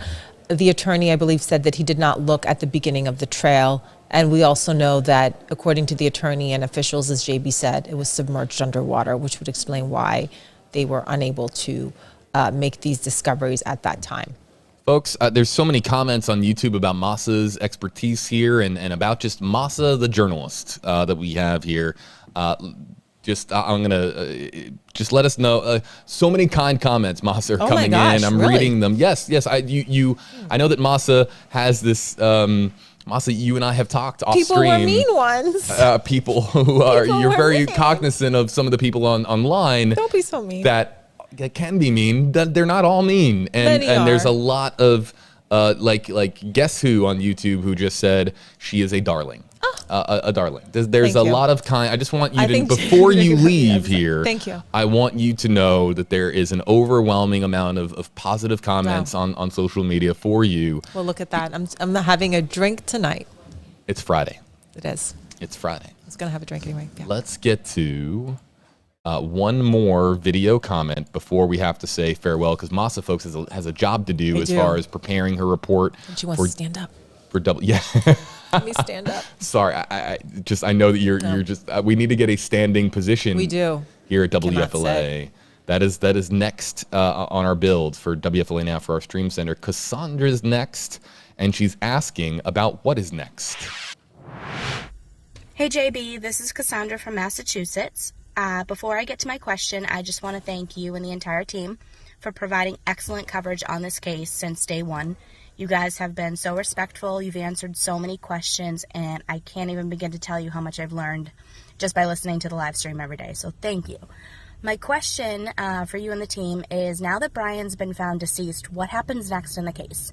Is the FBI realistically going to give us more information and tell us, like, cause of death, time of death? is that relevant now in this case? And just curious about the next steps and what happens next. Thank you. This popped out of my ear. What'd she say? Well, asking about things. Well, the manner of death for Brian Laundrie, is it procedural now? I think what we're saying is for Cassandra, is it procedural now for us to get information, just like we got information about Gabby Petito's death? Are we going to procedurally now find out information about Brian Laundrie's death and asking questions about when the time of death is estimated to be and what the manner of death is? And Mahsa, before we let you go, just to take Cassandra's question here and just kind of talk about the timeline now. When could the FBI, or when could it be announced? I guess, is it in the hands of the Sarasota County Medical Examiner? Would the Sarasota County Medical Examiner hold a similar press conference here in Florida as the Teton County Coroner, Dr. Brent Blue, had in Wyoming? Are we going to have another press conference where they announce the results of the autopsy that is being performed on the remains of Brian Laundrie? So I do believe we're going to know the cause of death. If they determine the cause of death, we'll know whatever their finding is as to cause of death, whatever their finding is as to manner of death. Again, here in Florida, I do anticipate we're going to have access to the final autopsy report. Regarding will he hold a press conference, I had been in touch with Dr. Vega yesterday. He answered my questions at first, and then he said, hey, by the way, I'm not answering any. He said something like, you're going to have to go through the feds from now on. But so it remains to be seen. He is an independent agency. The coroner is independent of the FBI, and if they choose to reveal that information, and if the remains are going to stay there at the Sarasota County, or if they're going to perhaps be transferred into, the FBI crime lab, or to another federal expert that's going to take a look at it. Federal facility is what I'm trying to say. So I just don't have those answers right now, but I presume that it is going to be the Sarasota County examiner. I presume that if he has a manner and cause of death, we're going to have access to it. We don't know if there will be a news conference, but hopefully there will be. I think I speak for a lot of the social media commenters, because I'm seeing the comment sections light up across Facebook, Twitter, and YouTube, those three in particular, and there's a lot of folks want more Mahsa. Oh, wow. More Mahsa. Wow. So can you explain how they can follow you on social media and how they can see this report that you're working on tonight on WFLA News Channel 8? You can follow me on social media at Mahsa Who, MAHSAWHO. And you can, that's the same for Facebook, Instagram. Can you explain that? I'm going to just interrupt you here for just, what, Mahsa Who? My dad came up with that. Mahsa Who? 15 years ago. Just my name is Mahsa, you see it, and then Who, W-H-O. My name used to be like Saeidi Asqui, if we could just not go into it right now, but my name was Mahsa Saeidi Asqui. We won't. I just want to make sure. I'm just wanted to make sure that you. My dad came up with it, so. Want to make sure you didn't work for the World Health Organization, because Mahsa Who. Oh, WHO, yeah, no. Hey, thank you. That's one. I think you're qualified. Yeah. Thank you. And you can watch my report tonight. Please tune in live to Channel 8 at 6 if you are in the Tampa Bay area. If you're not, we'll post it on social later. JB, I love you. Thank you. I'm going to go stand up and not sit down ever again until the next time I'm back. Thank you. Mahsa. Thank you, friends. I'll just say that one of a kind. 8 on your side investigator, Mahsa, who is stretching. I wish I could show you the camera shot right now of Mahsa stretching. Yoga in your future? Yes. Yeah. Let's take a few more questions and comments before we have to wrap up here on stream. Again, an explanation. If there is a Sarasota County coroner press conference, a medical examiner's press conference of any kind, where they announce those results, believe it, folks, we are going to be live. Doesn't matter if it's Saturday, Sunday, Monday, Tuesday, a month from now, a year from now. Not that it would be a year from now, but any single solitary time that there's developments in this story or any story that we cover here in the Tampa Bay area, it's not Gabby Petito and Brian Laundrie now, it's WFLA now. And we do so many other streams that pertain to other stories. We've been very much honed in on this one because this is the one where we've been getting phone calls, messages, emails, direct messages, just people who want more coverage, and we're just trying to provide you with the answers that you are oh so desperately seeking. But we do cover more news in the Tampa Bay area that is, of course, outside of the Gabby Petito, Brian Laundrie realm. And you can find us on the WFLA Facebook page, WFLA YouTube, as well as WFLA.com. Really, that's the big one. WFLA.com. You see it there in the bottom right-hand portion of your screen, the WFLA app for push alerts as well, and all the articles that live there. So, yes, a plug, but a plug that could help you as far as finding our coverage if you've been following us for the last several weeks. Yeah, Lisa saying in the comment section, local news matters. Yeah, local news matters. Local journalism matters. That's what we are. And so people who have been calling on me to cover other missing person cases across the country, while I do have very much a voice in the conversation of the stories that we cover, we're here at WFLA. That is the Tampa Bay market. And so I know that there's been a lot of calls on me professionally to cover other missing person cases, and I will do my very best to share that out on social media, use this following that I have accrued to share out stories of other missing people. But will we have other news coverage at this magnitude and at this level of a missing person in Utah, or a missing person in Texas, or a missing person in Michigan? No. I mean, again, and the reason for that is because we're not network. We're not national. WFLA is Florida. We cover Florida. So we cover Tampa Bay and we cover Florida. So that is the reason why we are so honed into this story, is because you have found a local news station.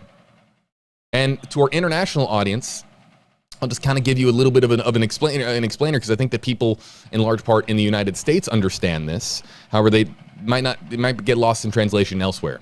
There are 200 plus media markets in the country. If you look here, I'll bring up, it's the Nielsen list of markets, television markets, and that's how the structure, the map goes as far as the stories that we cover. So we predominantly cover the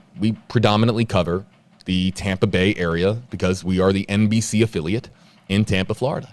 And there's markets across the country. The number one media market in the country is New York. After that, it's Los Angeles is number 2, then Chicago, then Philadelphia, then Dallas, then San Francisco, Atlanta.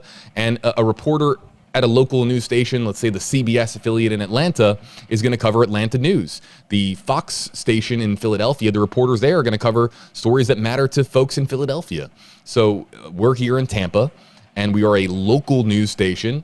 And I am not national news. I am not network news. I don't cover news across the country. This is very much in our backyard, this story. We do reference stories that go on across the country. Even though we are in the local news arena, we still, of course, talk about stories that matter to our viewers, you, Floridians, and to those here in the Tampa Bay area specifically.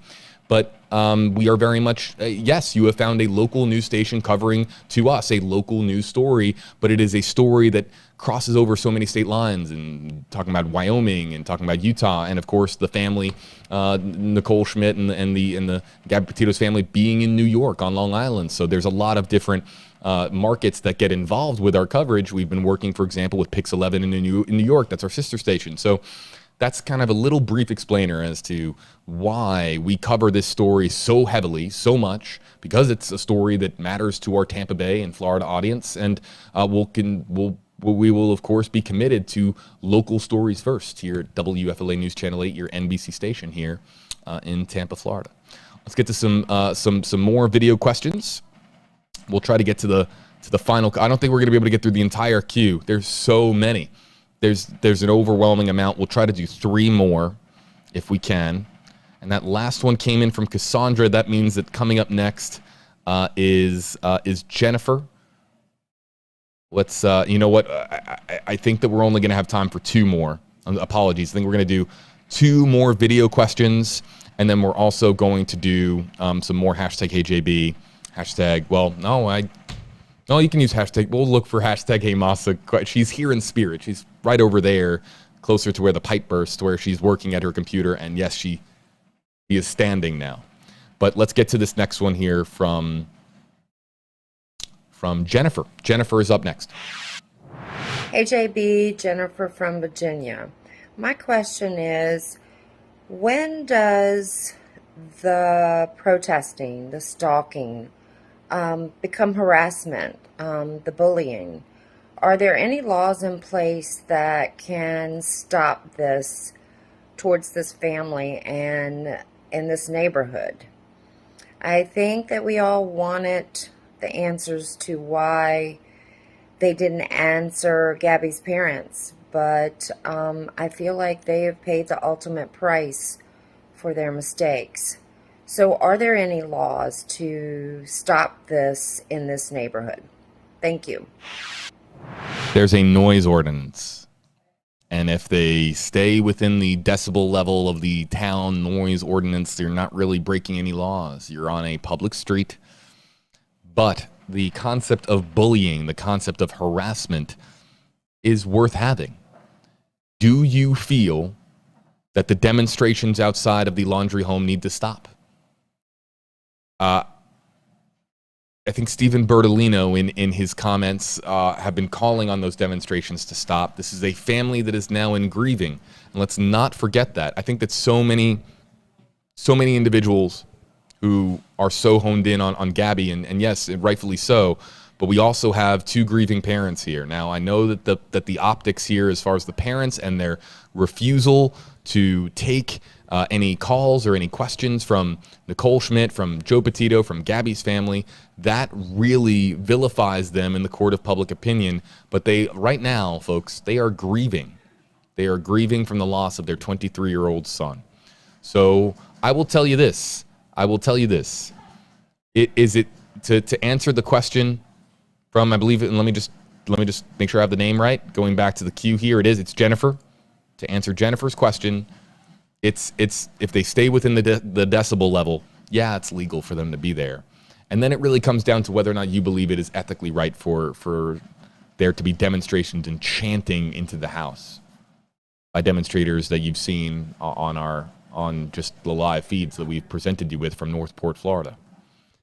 I understand that people have been clamoring for questions to be answered, but I'll just say this. Let's please remember that this is still a mother and father who lost a son. You can have any opinion you want of the circumstances surrounding that fact, but let's not forget the fact itself, and the fact is that they are a grieving family. And I think that there's been different forms of demonstration. Let's talk about that too. All of the it's really just been a couple of characters who have been demonstrating in that way, as far as using bullhorns and chanting into the house. There have been other forms of demonstrating that have been going on. It doesn't need to be there in person physically. People have been putting up signs. They've been making makeshift memorials with flowers. The forms of demonstrating that you're talking about, you're only thinking about those who are being the loudest there on that street. Let's not forget that other forms of demonstrating are going on, like this one here on your screen. This was a form of demonstration. The Justice for Gabby TikTok Time's Up banner plane, one of several banner planes that flew over the home. There are other means of expression where we aren't chanting into a house and audibly giving this reminder to the Laundrie family that there's a massive demonstration and a media circus outside of their front home. So ethically, let's keep that in mind and keep the fact in mind, in that this is two parents, a mother and father, that are grieving, that haven't been charged with a crime. They might be guilty to you in the court of public opinion, but they are not guilty of any crime, and they haven't even been accused of one by the FBI. So let's please keep that in mind as far as the demonstrations that are going on. Jennifer, I really appreciate it, because there needs to be some civility and understanding and empathy, or sympathy, I should say, rather. And there needs to be some just us brought back to the fact that this is a mother and father who have lost a child. And the knowledge that they haven't been charged with a crime, not even mentioned as far as being charged with a crime yet. So let's please, yes, to Catherine in the comment section on YouTube, we are human. Let us be humane. Let's just all try to keep those facts in mind if we can. I think that hopefully we can all get behind that a little bit.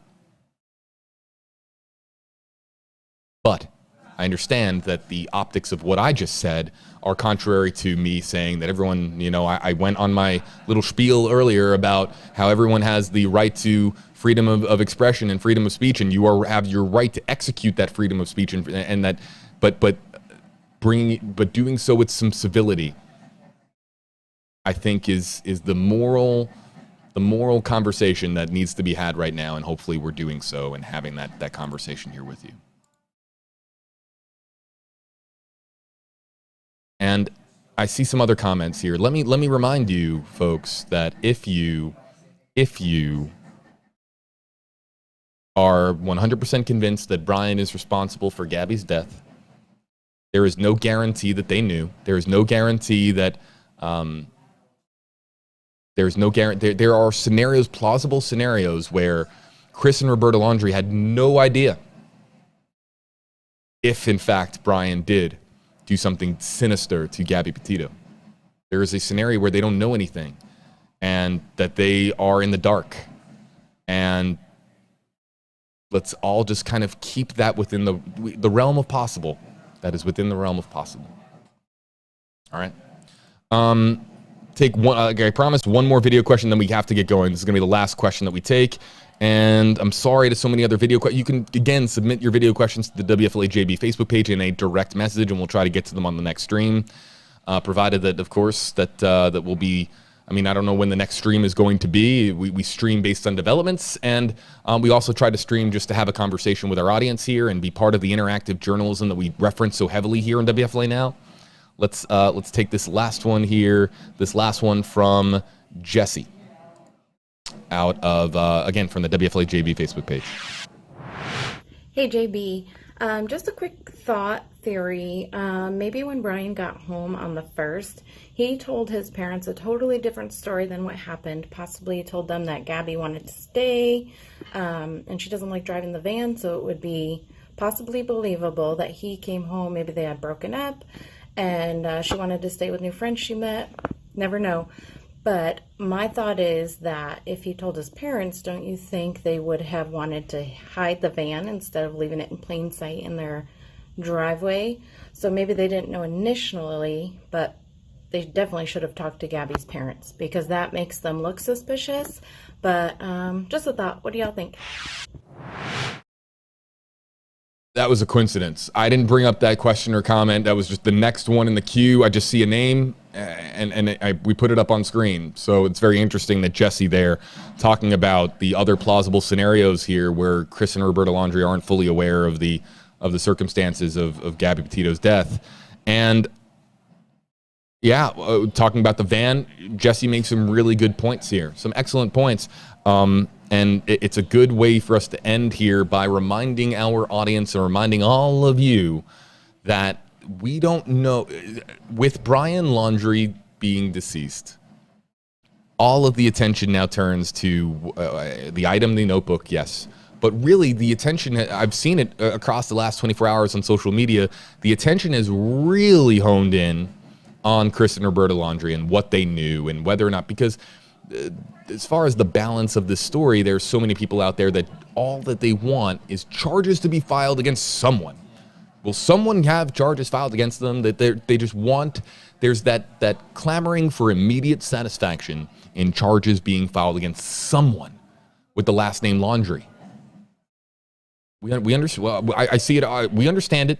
But Chris and Roberta Laundrie, we don't know what they knew. Yes, the optics looks, I've said this a million times, and I'll say it 1 million, and then for the million and first time, the optics are so poor that they didn't take those phone calls from Joe Petito, from Gabby Petito, and Gabby Petito's father, and Gabby Petito's mother, Nicole Schmidt. The optics are so terrible. But we don't know what they knew.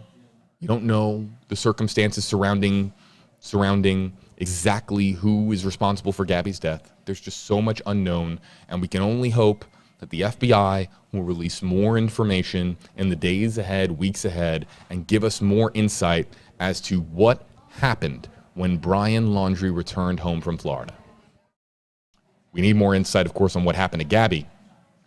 But that's obvious. So I'm stating a little bit of the non-obvious here. The obvious is we need to know who killed Gabby. We need to know if it was Brian or if it was somebody else. We then need to know from the FBI, based on the evidence that they have obtained, how Brian died. Yes, we have to know the manner of death, whether it was suicide or whether it was a natural cause, or if something happened to him at the reserve. We need to know the time frame in which Brian died. But then we need to know more about his actions when he returned home from Florida, or returned home to Florida from Wyoming, September 1st. Again, why not take those phone calls? Why not talk to Gabby Petito's family? Why go camping in Fort DeSoto? Why do that? So, oh, that's right. We do have, yes, that is very true. I have to get going here on stream. There are other streaming responsibilities that we have here on WFLA Now. So staying rooted in reality, that's our promise to you. Having a conversation with you as well is also our promise to you. Why do we feature your comments? Why do we bring up videos on screen asking those questions? Why do we feature hashtag HeyJB and hashtag HeyMahsa questions and comments? Why do we do that? We're a news agency. How many news stations across the country do you see doing this? The reason that we do is because this is very much something that I'm very passionate about. I care what you have to say. And I think that the questions that some very smart observers and very smart viewers around the world are asking here help us carry the conversation forward. Interactive journalism, this is what this looks like. So we are very much going to continue to spotlight exactly what you have to say in this story and every other that we cover. If you see in the bottom right-hand portion of the screen, you see WFLA Now, what that logo should mean to you is that we care what you have to say in the comment section. We're not ignoring our comments. There are news organizations that do that will just get 3,000 comments in response to a story, and then they just, it's on the next story.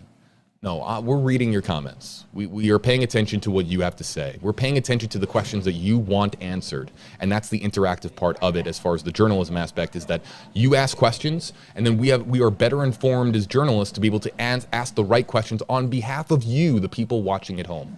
Yes, we have a responsibility ourselves and the experience that we have as journalists to know the right questions to ask.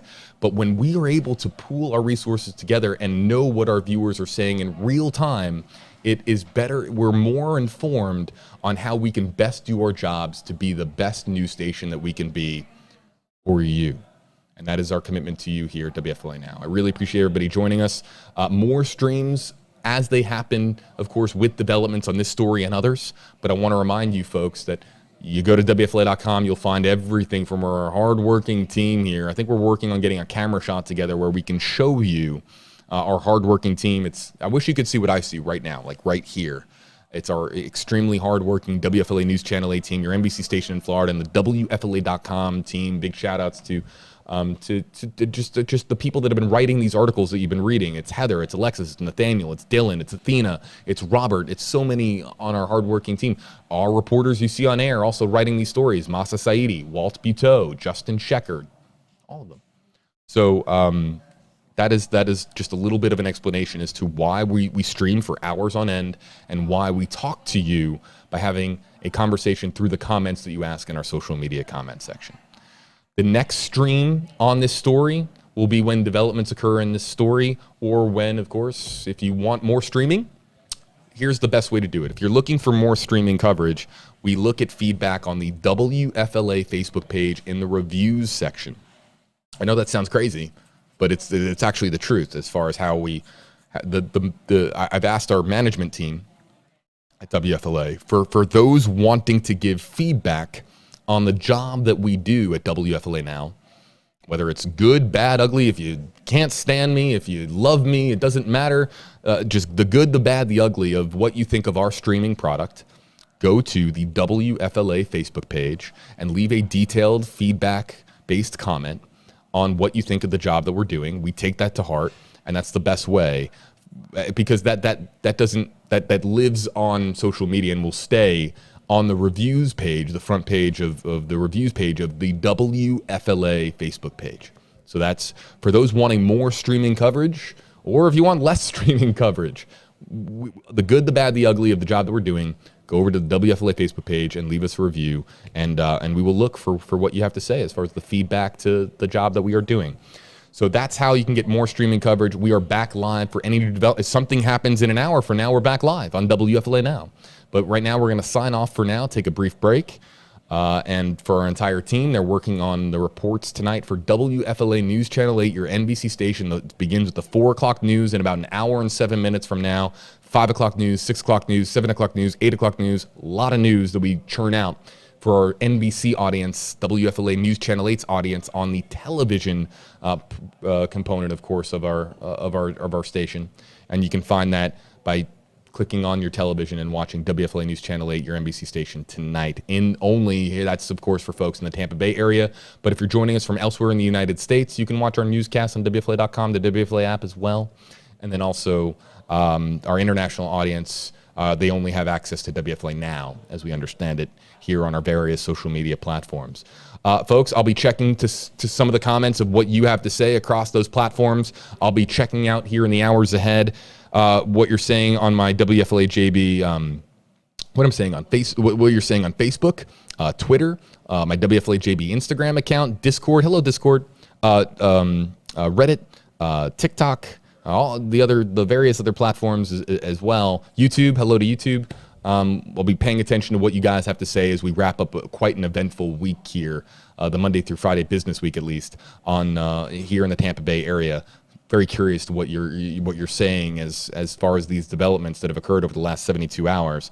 In the meantime, the very latest for you is on WFLA.com and the WFLA app. That's where we have the latest on Gabby Petito, the latest on Brian Laundrie. Our article hub lives here, and all of our push notifications stem from the WFLA app. So download the WFLA app if you would like push alerts on this story and other stories pertaining to our audience here in Tampa Bay and here across Florida.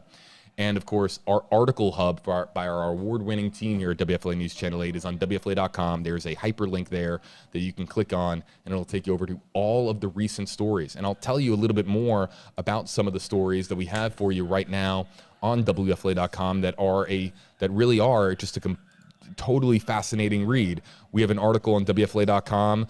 Brian Laundrie's remains found. What's next? What's next for Brian Laundrie's parents? The Brian Laundrie search sites being reopened to the public after remains were found and identified there at the Carlton Reserve. We have an interactive timeline. All of it there for you from our award-winning team here at WFLA on WFLA.com, the WFLA app. I'll be heading over to my various social media accounts to see what you guys have to say, but appreciate everybody filing in with their hashtag HeyJB, hashtag HeyMahsa comments here live on WFLA Now.